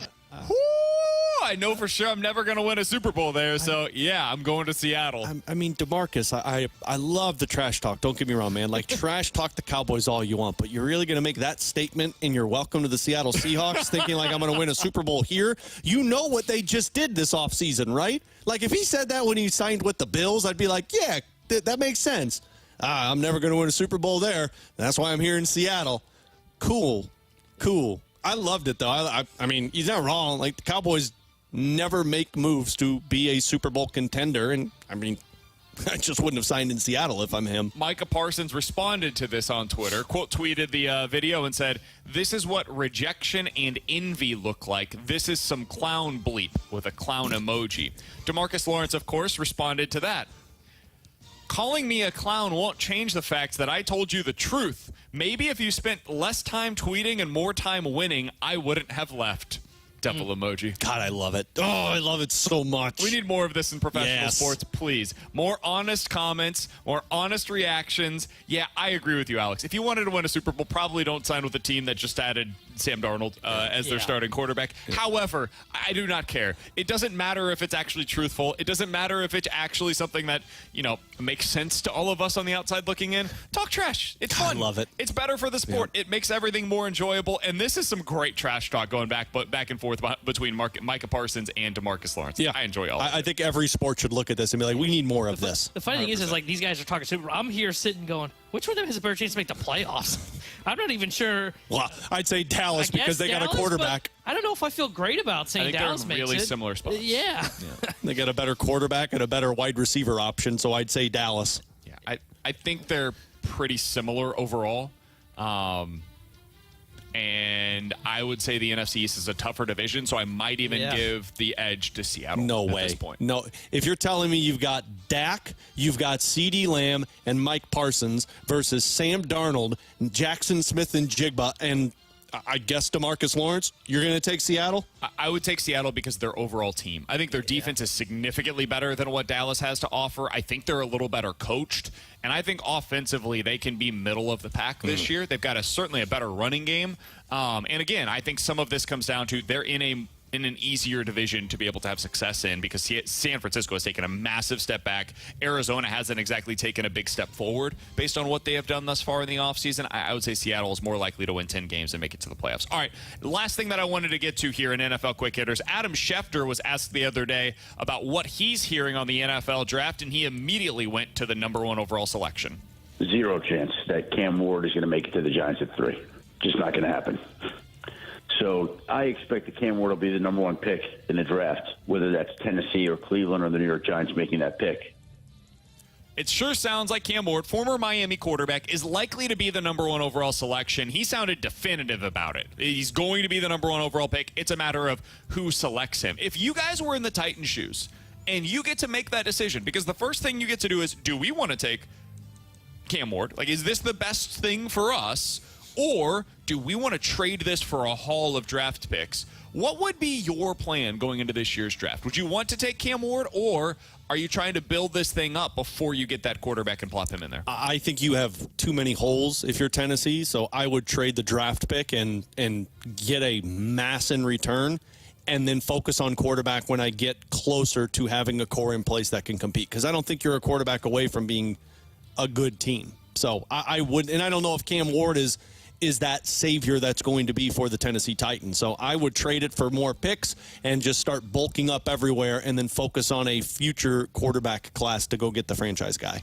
That's where I am. I would trade the pick. I don't think Cam Ward is a difference maker for a franchise quarterback. I think odds are he's going to be like a best case scenario, like what Bo Nix is, like 15th to 20th best quarterback. I wouldn't have taken Bo Nix number 1 overall last year. So if I am the Tennessee Titans, I'm looking to trade that pick and get the haul that the team's going to do to move up to that number 1 spot. I think I'm doing the same thing, and part of it is because I don't know that team's ready to win. Even if you put Cam Ward into that situation, I want to build up everything else before I put the quarterback into the mix. And again, like you, I'm not sold that Cam Ward had this top 5 quarterback in the NFL potential. I'd like to see it. It'd be fun if he is. He's super charismatic, and I think he could be like trying to think of the best comparison for him, like a Jaden Daniels type of presence if he becomes that. But I just am not sold on it. So if I'm the Titans, I'm probably trading this thing to the Giants. Moving down to number 3 overall, the Giants can offer you number 3, 34, and 65. That's their first, second, and third round picks to move up to that number 1 overall selection. I think that's something the Giants, honestly, given how desperate they are right now, should also probably do, even though it's a desperate move, and it does put them into a rough spot when it comes to their draft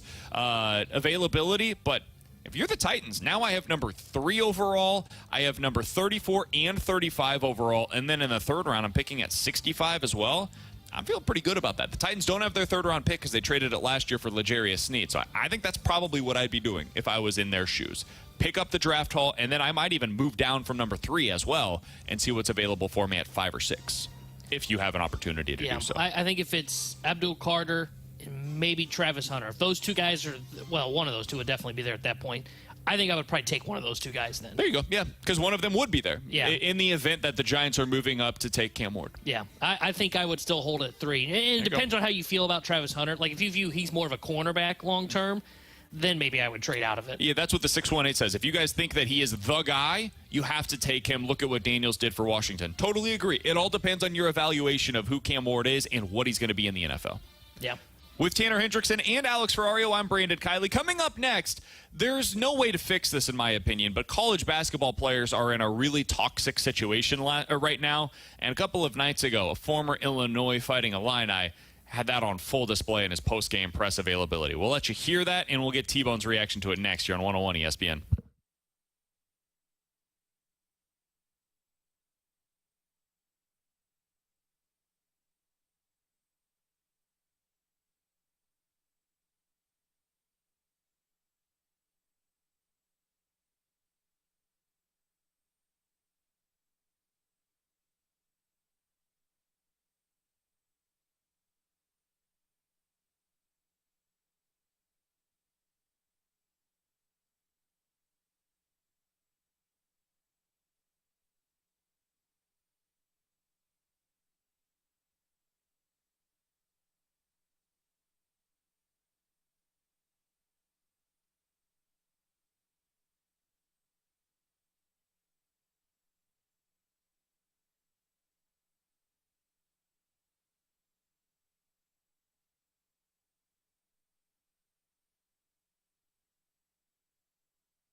Jordan Deacon. The SportsCenter update is brought to you by Saliga Heating and Cooling. Yesterday, the Cardinals tied the Astros in spring training with a score of 1-1. They're back in action tonight, taking on the Mets with first pitch at 5:10. As for the Blues, they lost to the Pittsburgh Penguins yesterday 5-3. They're off today and back in action tomorrow, kicking off an away and home back-to-back. They'll be in Minnesota on Saturday with pregame at 6 and puck drop at 7. And then on Sunday, when they're back at Enterprise Center, pregame with Alex will be at 4 o'clock, and then puck drop will follow right after at 5. Topping it all off, STL City is in action this weekend. They're welcoming in the Seattle Sounders tomorrow with a 7:30 kickoff. I'm Jordan Deacon. The SportsCenter update was brought to you by Saliga Heating and Cooling, an independent American Standard heating and air conditioning dealer. This is BK and Ferrario on 101 ESPN. We're broadcasting live from the E&B Granite Studios at the Centene Community Ice Center. E&B Granite, Bernie Fedurko's only choice for granite countertops, cabinets, and flooring.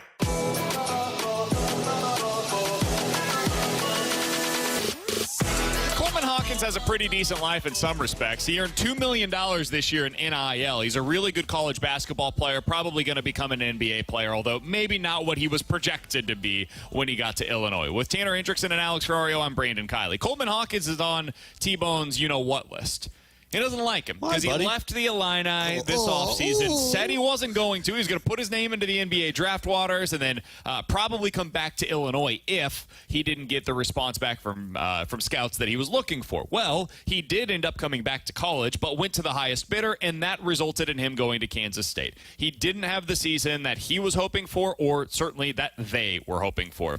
Ended up averaging this season 10 points and 7 rebounds per game.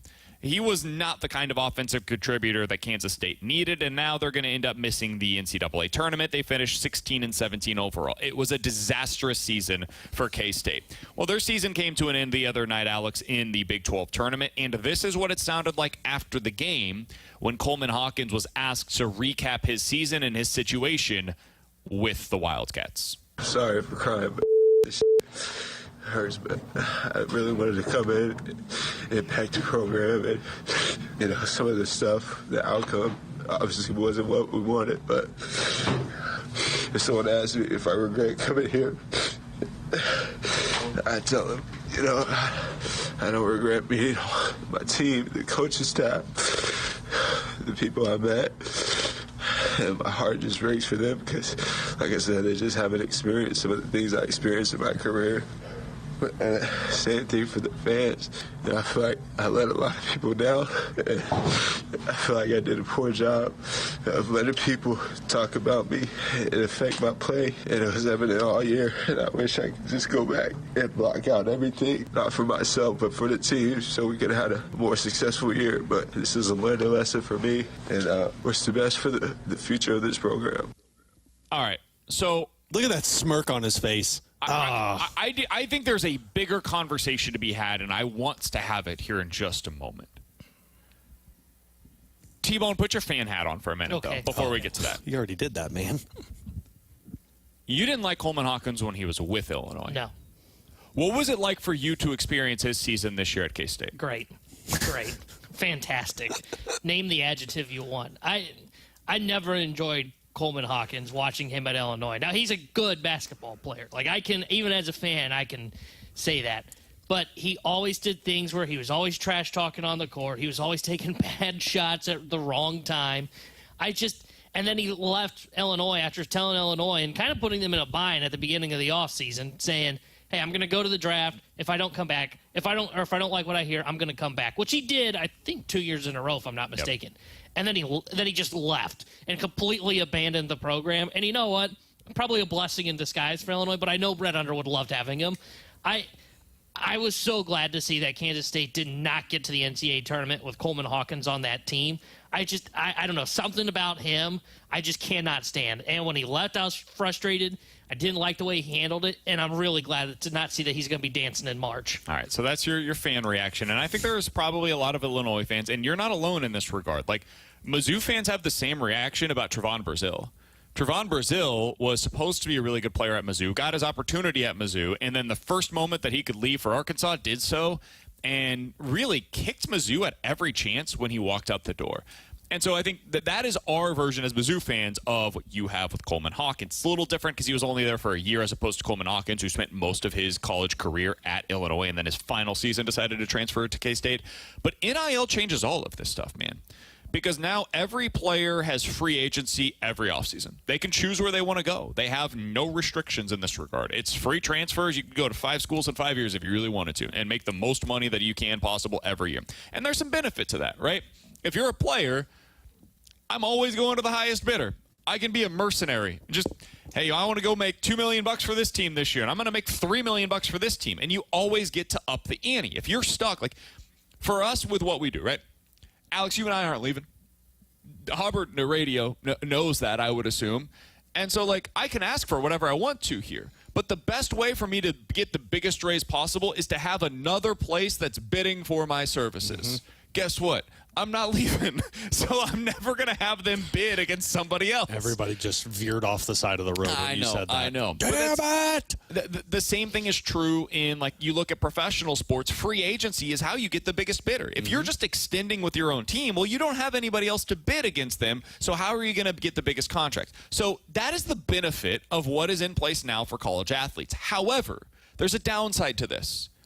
And I think it also needs to be acknowledged by fans. You can acknowledge it or not, whatever. But I think it should be acknowledged. Dude, what is taking place right now between NIL and people leaving for the highest bidder, which causes some vitriol, as we just heard there from T-Bone.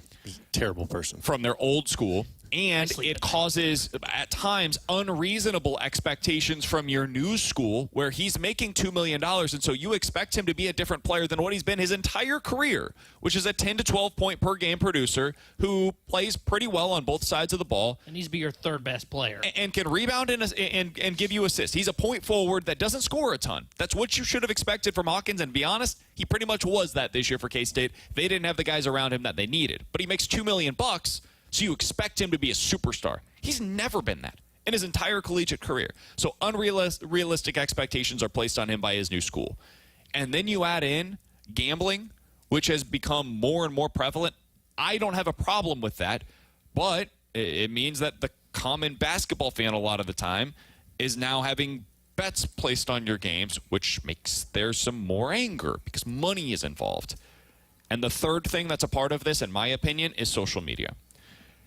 People have so much access to these athletes, and sometimes it's a good thing, right? Coleman Hawkins can have access to fans, which can be a positive, and he likes all the praise that comes his way. I'm sure it feels good. We have the same thing, right? We are public people in this job that we have, which means there's some praise at times, very rarely, but at times that comes our way. There is also a lot of anger that comes with that, and a lot of really hateful things that comes your way. And man, just like for myself, absolutely it's affected me at times. And we are on the smallest possible scale of that. Alex, I would imagine the same thing is true for you. T-Bone, I would imagine the same thing is true for you. I can damn well guarantee you it is true for a lot of these college athletes that are now making big money at a university where there are high expectations from there, and when there is bets that are being placed on them. So I don't think that there is any answer for this. I don't think there's a way to change where we're at, especially while social media is the way that it is right now. But I think it is something that if you are these athletes, I hope these schools have something in place that can help them in this regard. Mentally, emotionally, because it can really mess with your head, man. When you're 18 to 22 years old and you have this kind of stuff coming at you on social media, it messes with you. So yeah. I do feel for Coleman Hawkins in that regard, and I do not think he's alone at all in having some of this. Yeah, I mean, there's you asking to fix this element is asking to fix human nature. And not to be super pessimistic, but I just don't think it's going to happen. I think people have very strong opinions on something, specifically when it comes to sports, and they love to put it out there immediately, and they have access to these players because they can tag them right away. We saw it happen with the Nazem Kadri thing a few years ago. People were vitriol. But, I mean, I'm not trying to sound like such a bad person here, but this is sports, pro sports. And although when it gets nasty and personal, that I just think is absurd. But as an athlete, you have to understand you are going to get a lot of pushback from people if you were having bad Does that games. make you feel good? Well, I'm not talking about what you just said. I should clarify here. Because there are times where you say something that makes a fan mad, and they come back at you with stuff that is, like, so far out of bounds. Yeah, like when I have a sports take and somebody says you're a bad parent. Yeah, it's just weird. It's completely uncalled for. And it goes beyond that, where it gets really personal. Yeah. And the personal attacks, like, man, just to be totally open and vulnerable right now, it can affect you mentally, and it comes home with you. And again, ours is on the smallest possible scale. I'm not asking for any kind of, like, the praise coming in our way, anything like that. I'm just telling you what we deal with sometimes. Yep, it's what everyone deals with. And again, public-facing people. Sure. Public-facing people deal with this stuff. Now imagine being 20 years old and dealing with it. Yep. Where you don't have experience with that on the public stage, and you don't know how to handle it. It can mess with you mentally, and I would not have dealt with that well as a 21-year-old. I still at times struggle to deal with it as a 32-year-old grown-ass man with a wife and a kid at home. Yeah, I don't think anybody handles this well. Like, I go home, and there's days where I have to tell my wife, hey, I am not in it today because it was a rough day at work or something like that, mentally from something, blah, blah, blah. But, yeah, I feel awful that these guys have to go through something like this. But it feels like they're going to always have this around them. And that's what you said, I think, is the most important part of all of this. I really hope colleges in the NCAA take into account all of this mental anguish that these college athletes have to go through when they're young, and they have procedures in place and people in place that can help them. Because, again, I'm not trying to be super negative, but I was always taught, like, when you go through something, you're going to have to, it makes you stronger. And it's awful to hear what Coleman Hawkins is going through, and like you said, every athlete. I'm not focusing this. No, I know, but every athlete's going to go through this at some point. Everyone's going to go through this, and you got to figure out how to handle it on the mental side of things.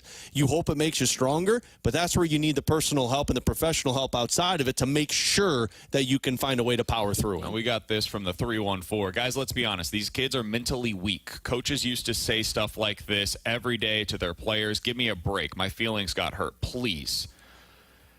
That's the opinion of a lot of people. It is.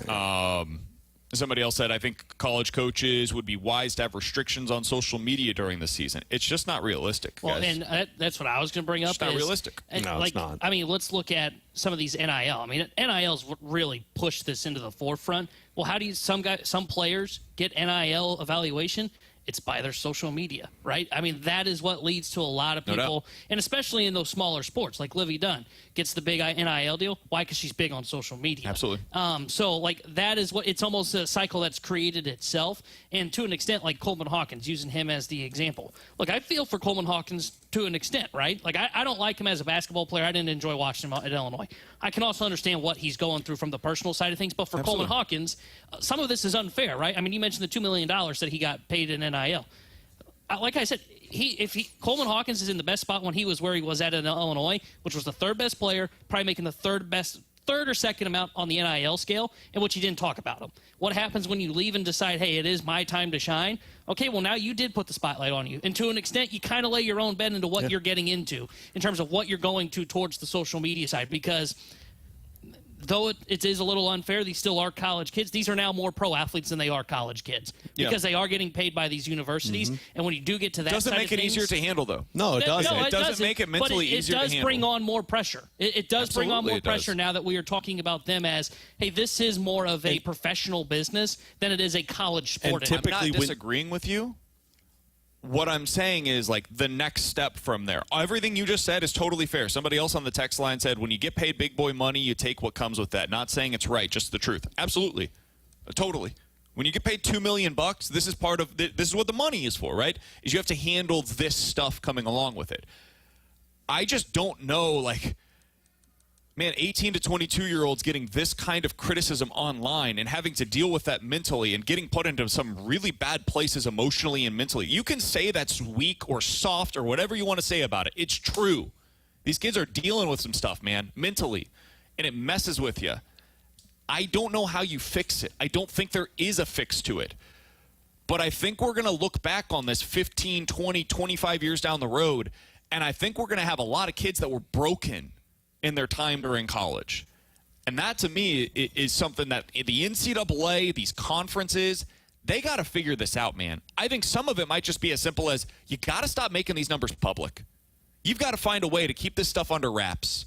You've got to find a way to control the NIL in a way that it's not right now. How is it so publicly available what Coleman Hawkins, a 22-year-old kid who's transferring colleges, made in college? Why not just find out he signed an NIL package with K-State?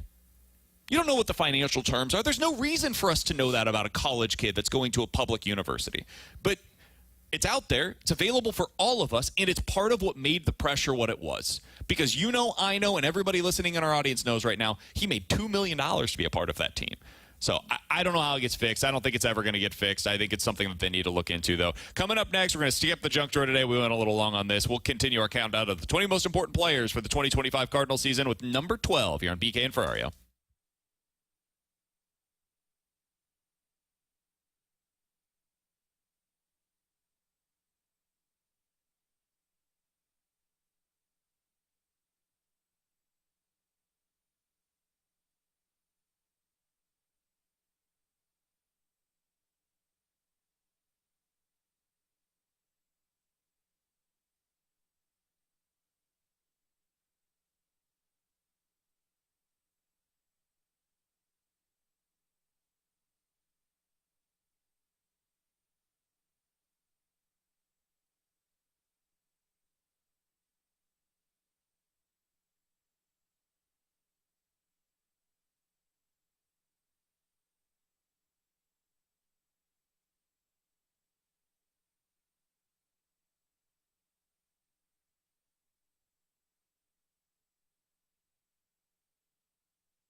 and Ferrario are broadcasting live from the E&B Granite Studios at the Centene Community Ice Center on 101 ESPN. E&B Granite, Bernie Federko's only choice for granite countertops, cabinets, and flooring.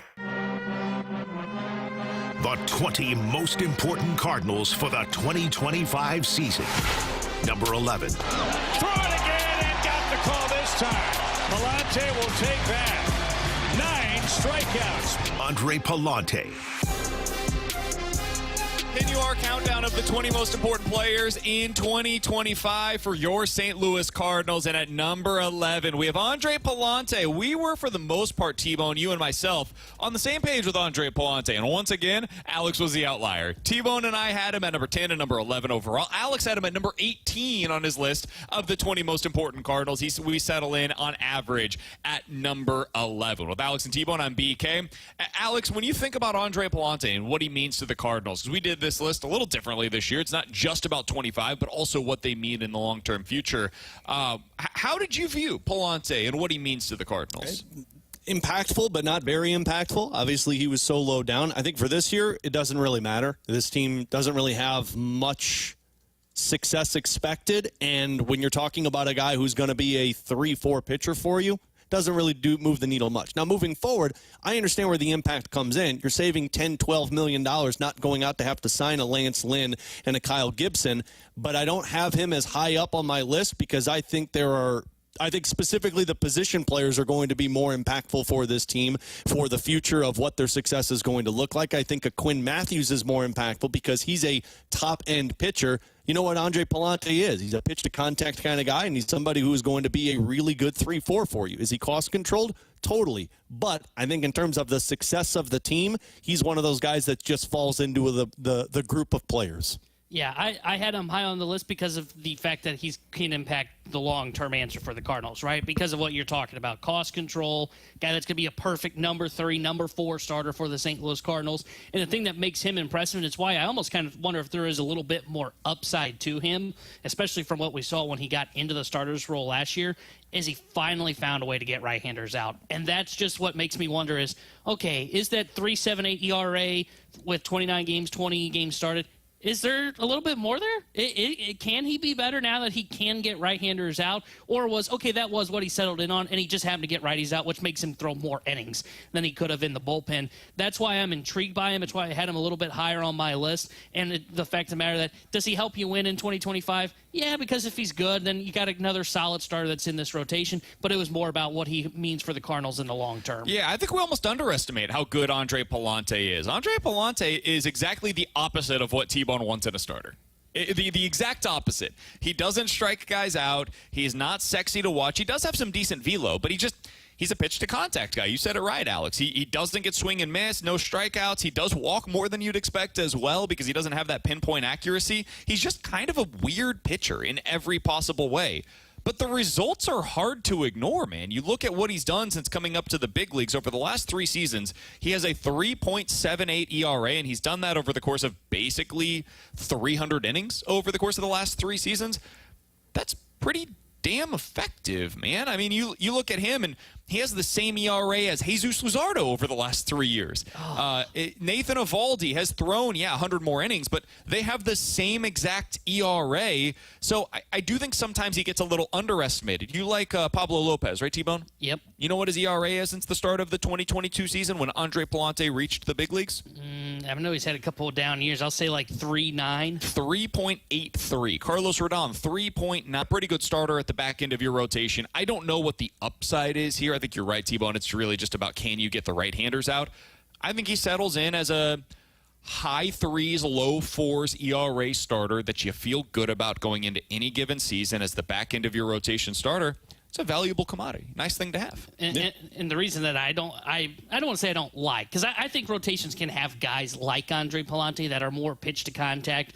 Same with like a Michael McGreevy. You can't have a ton of them. And that's where the Cardinals have run into issues in the past because they have a limited upside and they rely on the good old BABIP luck, which is, hey, the ball's in play. Well, does my defense get there? You know how I know they're not? You don't have to worry about what your defense does if the guy strikes out. And that's why like Pablo Lopez has better strikeout stuff. Carlos Rodon does. Montgomery to an extent does. Like those guys really play up. But man, a guy like Pallante is still very valuable. And if the shift were still around, I would view them a lot differently. Oh, yeah. It's what made Miles Michaelis so successful here in St. Louis. I look at this list that I have that I sent, and I only have 4 other pitchers that are higher than Andre Pallante. 2 of them are because they're trade chips and Ryan Helsley and Eric Fetty, and 2 of them are potential aces in terms of Matthews and what Gray is right now. So, to me, I think if we're talking about most important Cardinals in terms of success for this year and for the next few years, there are so many more players that have to hit their upside in terms of this team having success than a guy that's ceiling is probably a number 3 in your rotation. No, I agree with that. T-Bone, to your point on him not having that swing and miss stuff, I think part of why I view it a little bit differently for him is because there comes a point in time where you have to set aside the numbers and just look at what are the results. It takes a while to get there. Early on in Pallante's career, I did not believe in it because I've seen this before and it doesn't work over the long haul, right? You would much rather have the swing and miss stuff because that is more reliable over time. But there are some guys that are outliers that are just really good at controlling the quality of the contacts against them because they're tough to square up. There are some pitchers that can actually end up succeeding that way. One of those guys is Sandy Alcantara. Now, he's not Sandy. I'm not suggesting that he is. But Sandy Alcantara comes in and he's not a guy that has a great strikeout rate, but he's been successful. Logan Webb is another one of these guys. And I'm not putting Pallante into this category with these starters, but these are just pitchers that have really high-level success without that high level of swing and miss stuff. The guy that I would pinpoint more toward as a comparison for Andre Pallante is like a Jose Quintana, who for most teams is a 3 to 5 starter, somewhere at the back half of your rotation if you're a legitimate contender. And there are times where in this past, he has not been valued as a big-time starter because of that lack of swing and miss stuff, that lack of strikeout rate. But Quintana has done it for so long at this point, I don't expect him to just have some massive fall off.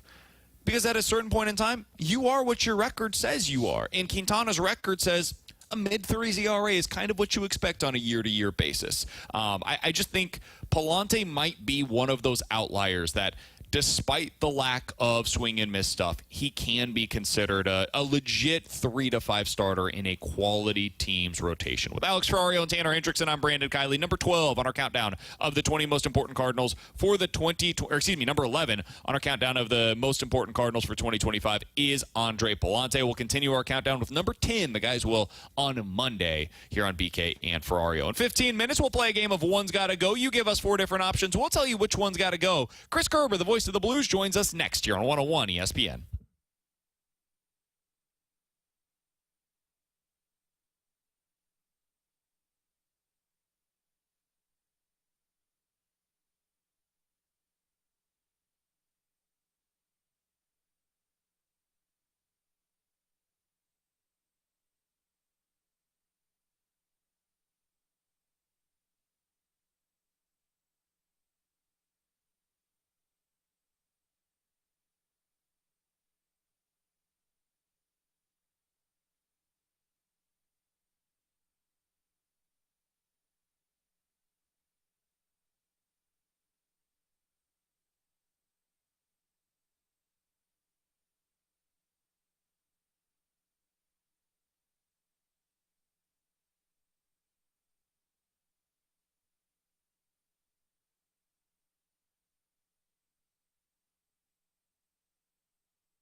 Dave, the weather's starting to turn, and you know what that means. That means it's going to get hot. And here's what you don't want as you get into June and July. You don't want that air conditioner going on the fritz. Okay, sometimes you can't prevent it, but there are some things that you can to help make sure it doesn't happen. And that's calling the folks at Classic Air Care. Have them out to the house now, get on their schedule, have the unit maintained, make sure it's cleaned up and everything is ready to go. Make sure it switches on and off when you want it, make sure it hits the temperatures you want. That's what they do. They've got maintenance programs to make sure they come out in the spring and the fall to make sure you're ready for the summer and the winter. You can order your filters online as well. They've got a 4.8 Google rating. Just click on the website at classicaircare.com and find out what other people are saying about the service. Maintain that unit now to help prevent major repairs later and then having to deal with the stress of no air conditioner as the summer starts to heat up. Call Classic Air Care or book an appointment online at classicaircare.com. They've been making people comfortable since 1926.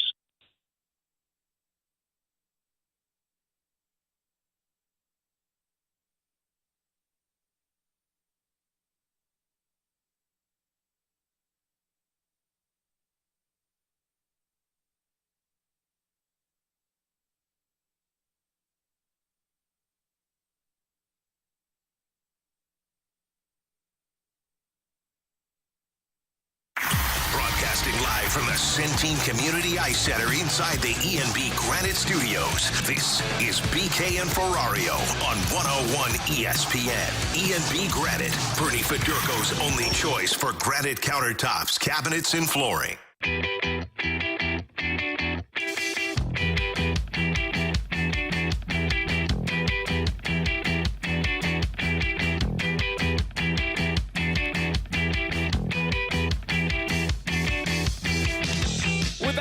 On BK, we're broadcasting live at the E&B Granite Studios out of the Centene Community Ice Center, and we are always happy to be joined by the voice of the Blues, Chris Kerber, here on the show. You can follow him on Twitter at Chris Kerber, and of course you can hear him on the call for the Blues versus the Wild tomorrow evening, and then on Sunday, back-to-back against the Anaheim Ducks. Kerbs was on the call last night for the Blues loss in Pittsburgh. Joins us now here on the show. Kerbs, we appreciate the time as always, man. What was your biggest takeaway from that one? Not a bad game necessarily from the Blues, but unfortunately you don't get a point out of it. Well, you know what you're seeing, BK, is you're seeing the team play consistently now. Like even the overtime loss in L.A., you don't get a point last night. They didn't bury some chances, but you are seeing consistent play. And the biggest takeaway I took from that one is, I'm telling you, if you just watch the style of play, the way they played in the defensive zone, the transition through the neutral zone, and then the forecheck, you really couldn't tell much of a difference between lines 1 through 4. Now, unfortunately, you end up losing a game that, shoot, 90% of the time you play that way, you're going to win, right? But you end up losing that game, and you're just running out of times where you play well and lose, and that's what's happened in the last couple of games for the St. Louis Blues. So I can tell you from some of the guys I saw this morning, they got a day off, but the attitude is good, the positivity is still high, and they know they're right in the thick of things. Kerbs, I find the goaltending deployment over these next couple of weeks fascinating because you got a lot of hockey games. You're going to need both goaltenders. And the narrative, of course, last night, a tough game for Jordan Binnington. If you're David Alexander and you look at this game against Minnesota on Saturday, because of what happened last night against Pittsburgh, feels like a must-win. Binnington has had his struggles against Minnesota this year. Hofer has yet to play them in his career. I'm curious how you would handle that. Listen, guys, I don't overthink this one, Alex. Jordan Binnington is your number one goaltender, right? I sink or swim with Jordan Binnington. That's it. The guy's clutch. He's proven to be that way. In his previous 7 starts prior to that game, he hadn't lost in regulation. His numbers in February were good. Couple got past him, last night, and that's a shame that it happened in a game like that. But the reality of it is I don't believe that you lose with your best on the bench. I don't care whether you're talking, 5th grade CYC soccer or pro sports. I just don't believe you. Like Jordan Binnington is your number one goaltender. He hasn't shown anything but the ability to be there. You've got a terrific backup in Joel Hofer. So Joel is going to have to get some starts with a couple back-to-backs left, and the way the schedule is going every other day, and he's going to have to pick up some wins too.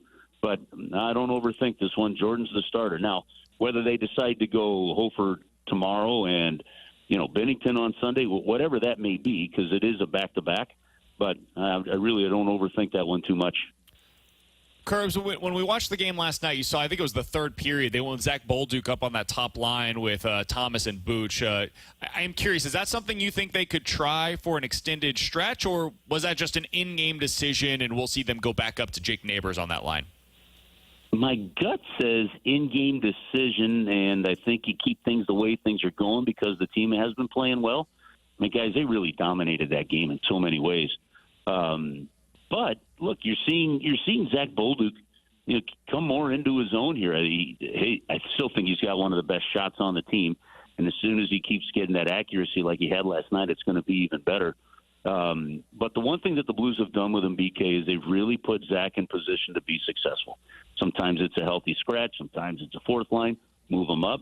Gave him a couple looks there with Robert Thomas and Pavel Buchnevich. So, like everything else, and you guys talk about it all the time with the Cardinals and all that stuff, you just prospect, take time. It takes patience. You try to put a player in a position to be successful, and it's going really well right now with Zach Bolduc. So that's another one that I'm not changing too much if I don't have to. Well, another guy, Curbs, it's been going really well for this season is Philip Broberg, and he's taken on a pretty big role without Colton Parayko. Last night, once again, played over 21 minutes. Is this an opportunity, and I don't even know if it's an opportunity because he's showcased it a lot this season, but does this give you a really good look at what Philip Broberg can be as another option as a top-pair defenseman? Well, I think he's shown that all season long. And you know what? He came back rested from the break. I don't know if most people know this. He flew home to Sweden during the Four Nations break. His grandfather, Tony, died about a couple weeks prior to the break. They held the funeral off until he could be home for it because he was so close to his grandpa, he and his brother. So he flew home, was there for the funeral, and then he trained with the guy in Sweden that he trains in the off-season with and came back really refreshed, rejuvenated, and energetic.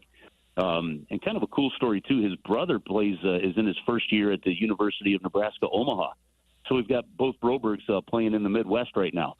And so he came back recharged. Look, injuries are opportunities for other guys. And it is just a great opportunity. And it's going to be a great thing for him, having just passed 100 games, to be able to, figure it out, play against top pairings the whole time and see how he does. It's a learning curve, and I think a great step for the organization with him. Curbs, last question that I've got for you, and this is kind of looking more big picture, and it's something that they won't have to decide for at least a little bit, but we've had this question from a lot of our listeners, and I wanted to get your thoughts on it. If and when the season comes to its conclusion and the Blues have to make a decision on Jimmy Snuggerud, and he has to make a decision as well on what his plans are moving forward, what do you think they do there? Like, if he's ready to make the jump to the NHL level, does he immediately get inserted into this lineup, in your opinion? I believe that the moment that Minnesota's season ends, Jimmy Snuggerud joins the St. Louis Blues and they play him. Now, if he goes to the Frozen Four, they lost in their tournament, so they're going to have to go out east and they're going to have to play their way in a little bit more. But if they go to it, it may be a moot point because we might not have many games left. But, yeah, I believe the plan is, now I haven't talked to anybody, but I'm reading the tea leaves of things that Doug has said all season long. And it doesn't matter if they burn 1 year of his eligibility because they think he's going to be good enough, so it doesn't truly matter. I believe that the moment Jimmy Snuggerud is available, Jimmy Snuggerud joins the St. Louis Blues. He's Alex Ferrario. That's Tanner Hendrickson, and I'm Brandon Kiley. Appreciate the time with Chris Kerber today. He joins us typically on Wednesdays. We moved it to Friday this week. We always appreciate him hopping on with us. Blues a couple of games this weekend. You'll hear Chris Kerber on the call right here on your home of the Blues, 101 ESPN. Kerbs, appreciate the time as always, my friend. Enjoy yourself this weekend. We'll talk with you again next week. All right, fellas. Have a good weekend. See you next week. Absolutely, Curbs. Same to you. That's Chris Kerber, the voice of the Blues, joining us here on BK and Ferrario.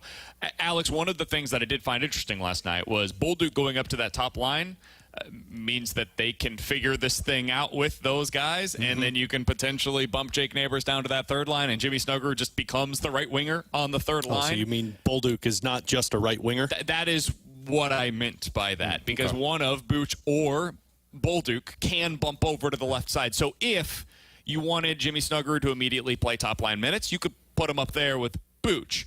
If you wanted him to play third-line minutes, you can make things work around him to adjust accordingly. So I just found that interesting last night. Or Bolduc third line left winger. However you want to do it, if Jimmy Snuggerud has to play on the right wing, if that is a necessity for him, this team does have the roster flexibility to make it work, as we saw last night. Yeah, and the only guy that, in my opinion, can't move from his position is Jordan Kyrou, because he's had success at the right wing. We've seen him on the left wing, and they feel he's best on his right.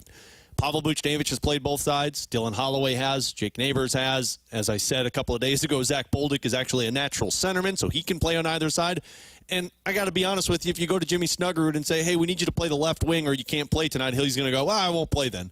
No, he can play his offside. Like, these guys can play wherever you need them to, because as Joey has talked about, it's not this is a positionless game now. Defensemen aren't just defensemen. They can play forward. Centermen can play the wing. Wingers can play the centerman. The only guy that can't move around is your goaltender. So, I think even that's changed. I say Benner's really good at it. Yeah, I mean, anybody that's going to get into action, sure. Is there an area that they're more comfortable with? Absolutely. But the system is set up to where guys can float around and find openings on the ice. It's more so you need to be cognizant of your position when you play in the defensive zone so that you don't go chasing one guy that's not your responsibility.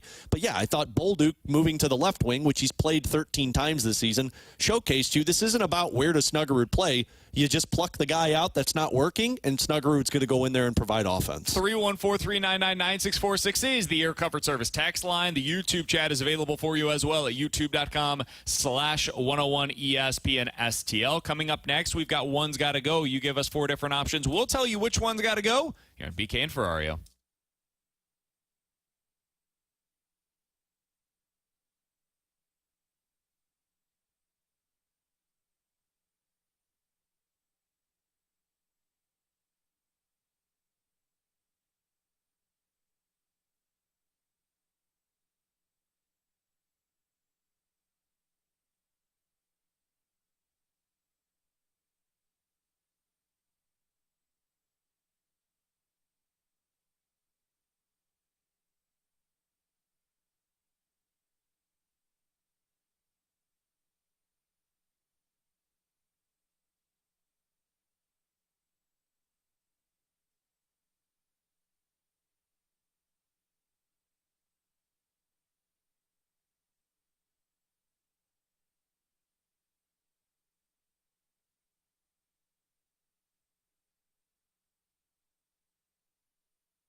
.101 ESPN Sports Center. I'm Jordan Deacon. The Sports Center update is driven by Johnny Londoff Chevrolet and Johnny Londoff Autoplex. We've got college basketball action for you happening this weekend on 101 ESPN. The Big Eastern Conference semifinals kicks off tonight with tip-off at 5:30. Tomorrow you can hear the American Eastern Conference Championship with tip-off at 10. And then on Sunday is the Ivy League Championship with tip-off at 11. If you missed anything from today's show, like the interviews with Mike McKenna and Chris Kerber, be sure to check out the podcast page at 101ESPN.com or from your free 101 mobile app. I'm Jordan Deacon. This SportsCenter update was driven by Johnny Londoff Chevrolet and Johnny Londoff Autoplex. See them at londoff.com. Chevy, together we drive. Are you kidding me? This is BK and Ferrario on 101 ESPN. We're broadcasting live from the E&B Granite Studios at the Centene Community Ice Center. E&B Granite, Bernie Fedorko's only choice for granite countertops, cabinets, and flooring. This is BK and Ferrario. Time now for One's Gotta Go. We offer up the talking points, and you get to pick which one's gotta go on 101 ESPN.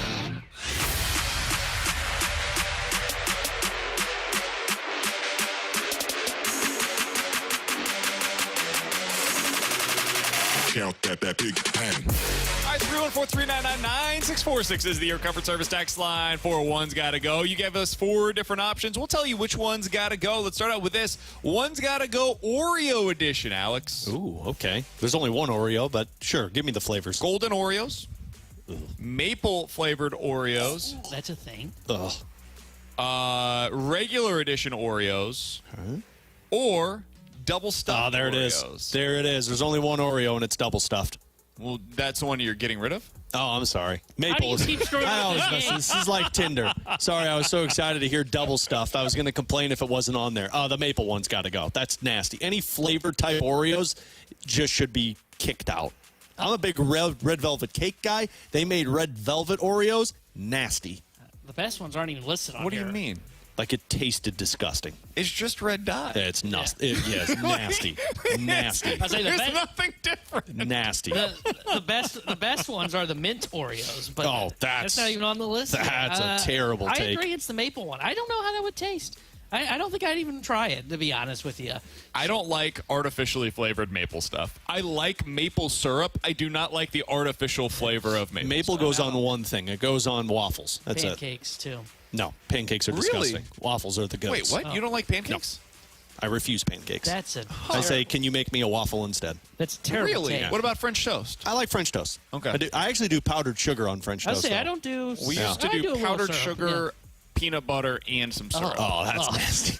We do powdered sugar. You can throw some blueberries and strawberries on there as well. You really want to get it going? I don't like the vegetables. The peanut butter on it is or fruit. Sorry, the peanut butter on it is just or vegetable. awful. Don't put a vegetable on there either. Katie, when she was pregnant, because of her gestational diabetes, she needed to just keep things with her sugar going up. She would just eat spoonfuls of peanut butter, and it made me want to vomit. I'm an almond butter guy since Luca has the allergy to peanut butter. We haven't checked in with uppity PK lately with his almond butter. Did he not listen to what I just said? We have a child that has a peanut allergy, so we don't have peanut butter at home. You said you like almond butter. He didn't listen. I listened. You said you like almond butter. It's pretty simple. We use the almond butter because our son has a peanut allergy, and it's just fine, but it's not as sweet as the peanut butter. All right, 314-399-9646 is the Air Comfort Service text line for One's Gotta Go. One's Gotta Go to the Miners. Gorman, McGreevy, Baker, or Victor Scott.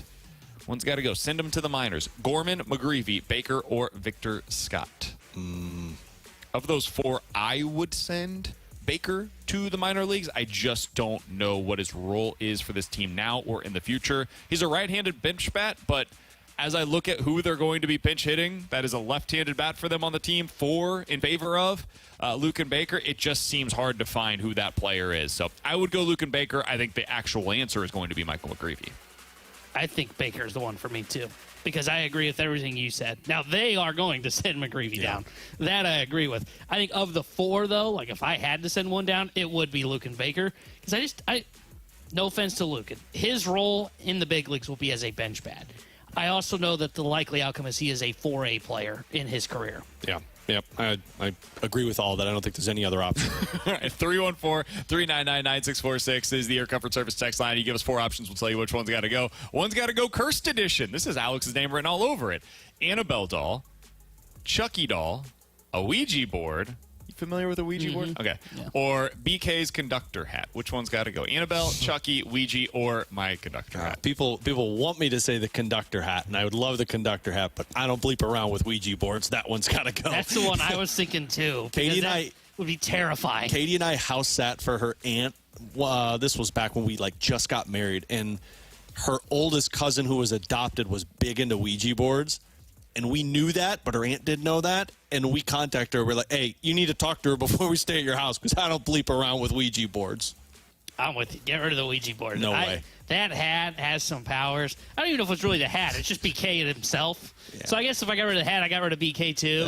Okay. Promotion. Yeah. I would say definitely the Ouija hat just board. Screws your team. Ouija board's opening up a portal that I don't want to mess with. When I was in high school, this is, I think, my senior year, maybe my junior year, I drove to Lawrence, Kansas, which was like a 45-minute drive from my hometown in Blue Springs, Missouri. We drove to Lawrence, Kansas to go to this cemetery, which was allegedly, at least, haunted. And the goal was to go there, get the Ouija board out, and we would do the Ouija board at the cemetery. That now I know why you're cursed. Considered to be one of the most haunted cemeteries in the state. You can read about it. It's called Stull Cemetery. Stull Cemetery in Lawrence, Kansas, if you're interested. And we couldn't do it. We chickened out because we're weak-minded, and so the Ouija board is the one for me that's got to go. Because I was going to say, now I know why you're cursed. Yeah. 314-399-9646 is the Air Comfort Service text line for One's Gotta Go. You give us four different options. We'll tell you which one's got to go. Alex, this is up your alley as well. Okay. One's Gotta Go pasta sauce edition. Oh, here we go. Marinara, Alfredo, white wine sauce, or a vodka sauce. Which one's got to go? Surprisingly, the marinara has to go. Interesting. I think you can mess up marinara sauce so easily if you leave it bland, if you make it chunky. Not if you buy it in a jar, baby. That's even worse. Oh, man, my grandpa would just he would disown you there. I prefer Alfredo sauce over red sauce any day of the week. And I'm the opposite. I prefer a red sauce to an Alfredo. So that would be the one. And that last one, the vodka sauce, that one is so good. What is white wine? I don't know if I've had that. It's like if you get chicken at an Italian restaurant, you're probably going to have some kind of a white wine sauce like on it. Chicken spaghetti, kind of something like that. Okay. I would probably get rid of the marinara, too. I like marinara, but I like a chicken Alfredo better. A vodka sauce is better.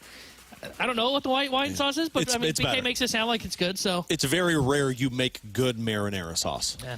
314-399-9646 is the Air Comfort Service text line. Quick question here from the 314. Hey, BK, being from Blue Springs, whatever happened to Blaine Dalton? He was supposedly going to be the next guy after Gabbard, I think.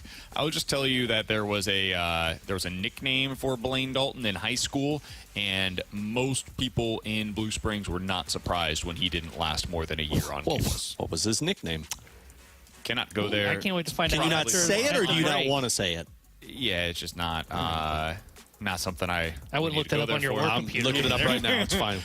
It rhymed with Blaine, and I'll leave it Lame. at that. Makes sense. So he I don't know what happened to him afterwards, but he was unbelievable in high school. He kicked our ass over and over and over again. One of the best high school players I've ever seen. But it just obviously didn't work out for him at Mizzou. All right, one's got to go from Carrot. Okay, makes sense. I get it. This one comes from Carrot. One's got to go Prime Edition. Coach Prime. Prime Hydration, or Amazon Prime, or Amazon Prime Video. Coach Prime, the Prime Hydration, Amazon Prime Video, or just Amazon Prime. Prime Hydration. That's pretty easy for me. I've never had it, and I have no interest in drinking. And it does nothing for me. I'm good. Yeah. I've got like a million other options at this point that are like some kind of a sports drink. I was going to say, what sports drink is different? Like, you know what? I'll go different on this one because I've had the Prime. I kind of agree. I could do without it, but it does taste good. I'm done with Coach Prime. All right, it's just too much. So you're done with entertainment? I know. Coach Prime has been too much of all the stuff that comes from that Colorado program, and then you've got his kids that played with him, and now Shador's like drawing all kinds of headlines as a quarterback in this class. You know what? Coach Prime, I'm done. We can get out of here. 314-399-9646 is the Air Comfort Service text line to get involved in the show. From the 573, one's got to go Mexican food edition. Tacos, burritos, fajitas, or enchiladas. Which one's got to go? Tacos, burritos, fajitas, or enchiladas?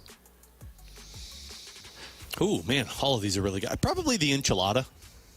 I don't really know. Like, I feel like I get all of my other categories taken care of. I don't really need the enchilada.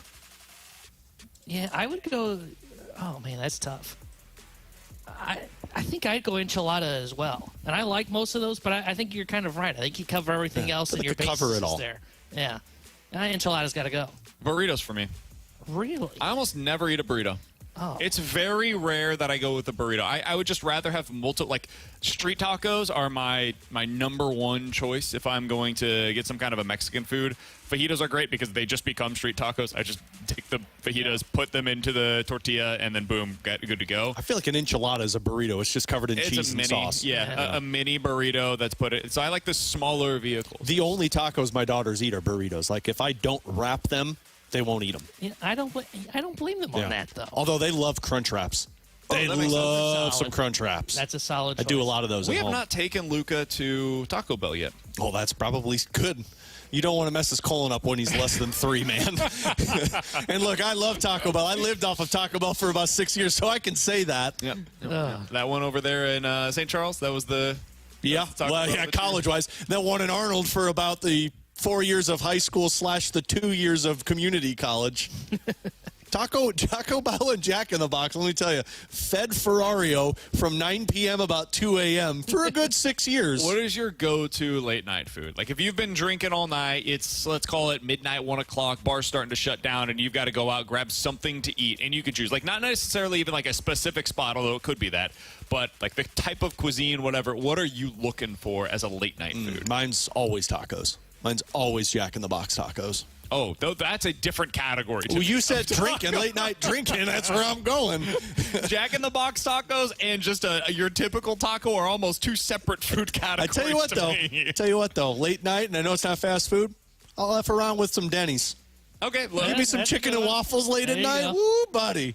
Not a Waffle House, but a Denny's. Yeah, I can't get the chicken and the waffles are you like at Waffle the Grand House. Slam at the Denny's? That one or the what's the one at IHOP?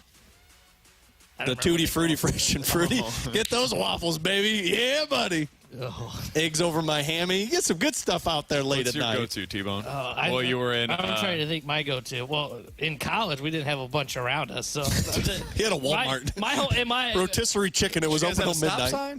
Did we have a stop? Yeah, we had a stoplight. I would say McDonald's was the big one. Yeah, that would be what I would say. And the ice cream thing was always not working when you went there? It was, which is ridiculous. Don't you... It's every McDonald's, man. There's nothing better than the cheeseburger and then like a milkshake. And you go through and they're sorry, the milkshake's It's out. the hot apple pie. What, do you guys never fix this thing? It's always broken. We had this Mexican place in Columbia. Went to Mizzou, and this place in Columbia is known for it. Do not go there sober. Do not. Just don't walk through the door. Don't do it. You walk through the door, and then you just order their nachos. And Alex, if you get them sober, you'll never eat there again. But if you're drunk, it's like the perfect amount of cheese that they throw on there. It is life-changing. So the nachos there are something that I will forever appreciate. Jimmy John's was a go-to over there as well. And then we had Hot Box Cookies that was right next to the piano bar. That was a traditional spot. That everybody's saying White Castle, and like, believe me, that's another one too. I could never handle the smell of it. And you know why? A buddy of mine worked there in high school, and we always used to hang out, and he'd always come over and hang out after he worked, and I couldn't stand the smell of it. It's like Red Lobster for me now. It's hard to go in because I worked there for 2 years. Sure. The smell it like takes over your body. He's Alex. That's T-Bone. I'm BK. Coming up next, we're going to hit the rewind here on 101 ESPN.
from the Centene Community Ice Center inside the E&B Granite Studios. This is BK and Ferrario on 101 ESPN. E&B Granite, Bernie Federko's only choice for granite countertops, cabinets, and flooring. Let's run it back with a daily rewind on BK and Ferrario. Brought to you by Gloria Loom, your home sold guaranteed realty. Selling your home begins at GloriaHasTheBuyers.com.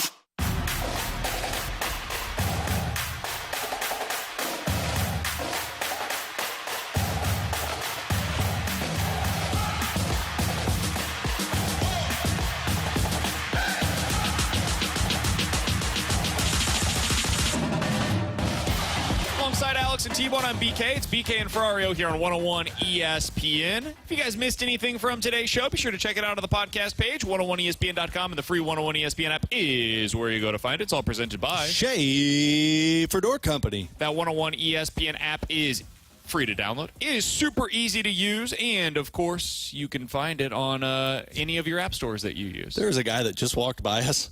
He had cornrows, a turtleneck, and overalls on. Nice. That was a mixture of like 3 different eras for me right there, man. Wow. I thought the guy that just walked by was Chris Kerber. It wasn't the same person, by the way. It looked like the exact same. It looked like it was Chris Kerber that was walking by us. Selection Sunday is almost here. Get signed up right now to play in this year's Bracket Madness Pick'em Challenge at 101ESPN.com.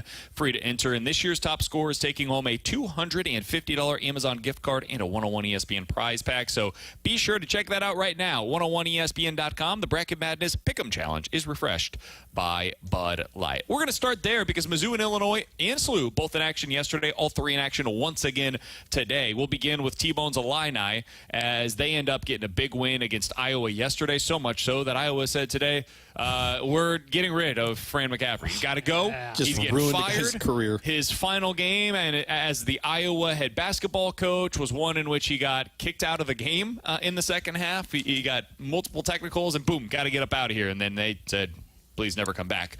Please get out of here. Illinois scored more than 100 points in that game. They've got a big one against Maryland today. It's pretty close to a pick'em in that one. T-Bone, A, what'd you make of them once again looking great offensively? And B, what are you hoping for today?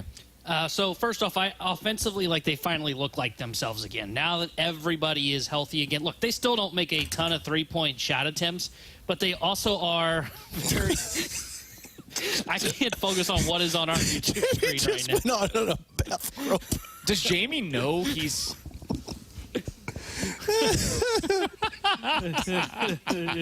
Jamie, no! Get him Oh, God, no! Get him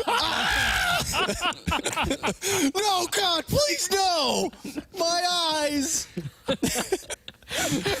Jeremy, you're looking awfully red. Jordan's in the back road going, Jamie, you're on camera. Jamie, you're on camera. And then he took his robe off. This is Ryder's doing, everybody. This is Ryder's doing. Oh, God. Hi, guys. How we doing? I panicked there for a couple minutes. I looked over as I was talking. I saw Ferrari with wide eyes. I was like, what is he seeing? I look up to my left, and there's Jamie. I thought we were about to see all of Jamie Rivers today, ladies and gentlemen. I didn't see anything because I'm over here focusing on T-Bone as he's trying to make a coherent point about the Illinois Fighting Illini in their game last night. Jamie came on in that bathrobe, and I'm like, man, I feel like I'm watching a Notorious B.I.G. music video. So for anybody that is listening right now instead of watching on YouTube, I should explain what just took place. So on YouTube, when Jamie arrives, he gets put into what is essentially a waiting room. But sometimes they put him through. And so they put him through this time, and he's in his hotel room, and he's walking around. And this has happened before where Jamie doesn't know that he's on video. And so it was not surprising that it would take place. Jamie's walking around in his robe, and it appears, at least to us, as though he doesn't recognize it because he's on his phone just like texting somebody, and he's taking his robe off. And all we see is what appears to be a naked Jamie getting ready to be on the video. So that is why you just heard Jordan Deacon come on the air and say, Jamie, we can see you. Jamie, we can see you. Oh, dear God. Jamie, we can see you. I thought we were about to break the internet for a couple of reasons there. Oh, I was going to clip it no matter what for socials. We were just talking, Jamie, about what our picture was going to be for our YouTube video, and that's what it was going to be. We found it. Boys. Chat. Mike, good old Mike Ryder and I, we talked about it, and then Ryder's like, well, just let me know if you're going to do it. Let me know. I said, okay. Oh, my gosh, that was awesome. That was awesome. Fantastic. Yeah, well done. Happy Friday, boys. Yeah. Happy Friday to you as well, Jamie. Dude, you're on your own. I don't even know where to go from this anymore. Have a great weekend. Coming up at 2 o'clock, and they're going to have a great show today, I'm sure of it. Jamie, let's do this crossover style. What do you guys have coming up today? Well, obviously going to talk about the Blues and the unbelievable game they had last night and still falling short, which really sucks. I'm sure we're going to talk about some Cardinals rotation things and certainly, maybe the lack of offense coming from the Cardinals so far this spring training. You know, like obviously we don't read into spring training, but we will because we like to do that. Sure. And we're going to talk about, probably a whole bunch of silliness too, boys.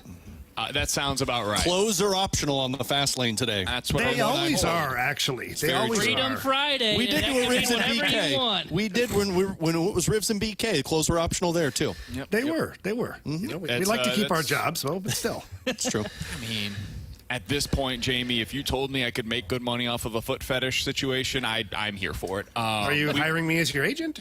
Oh. If you're willing, I'm more than happy to do it. I've talked to Kara about this. If she wants to pay for her Disney addiction with the foot fetish stuff on OnlyFans, then we're good. I smell a collab coming. Does that make you feel dirty though? Like because nope, absolutely 0%. I think a lot of people have had this talk, and I guess the stumbling point is, like, how do you get started? And, like, just pictures of your feet and you put them out there? And, like, we've that's researched it. Reddit has plenty of threads on what you can do to get things going. You just open it, Jamie. You just start an account and say, this is what we do. Big thing is you can't have any tattoos or any piercings on your foot. Otherwise, it can potentially be easier to recognize who you are. So as long as you got a blank canvas to begin with, you're good to go. What about like bones that have healed wrong and toes that are like sideways, like Torrey Holt's? Some people are into that. I was about to say there might be a specific market for it that you can fill that nobody else is qualified to do, Jamie. So okay. All right. It's a good thought, guys. I mean, it's a good one going into the weekend anyways. Glad we got that. You should start an OnlyFans, Jamie, of just appearing on people's computer in a robe and not tell them. It's like Cameo style. I'm sure there's some people that are into that. Pay Jamie to hop on your work Zoom and not tell anybody that it's happening. That would be great. All right. So Jamie Rivers coming up on the fast lane. The guys will have you taken care of from 2 to 6 o'clock. Hopefully everybody gets home safely out there. Some really rough weather coming our way starting about 7. For Alex Ferrario and Tanner Hendrickson, I'm Brandon Kiley. Shout out to Jordan Deacon, who I think just had a heart attack live on the radio. Sorry, Jordan. Love you anyways. Fantastic job back in the studio for us today. We've been broadcasting live from the E&B Granite Studios at the Centene Community Ice Center. I'll be on the fast lane on Monday because Jamie and Stalter don't do their job occasionally. They decided to take some vacation in the worst possible week when it's Selection Sunday, but the guys will have you taken care of on Monday at 11 You're much a.m. better at it than BK me. And Ferrario.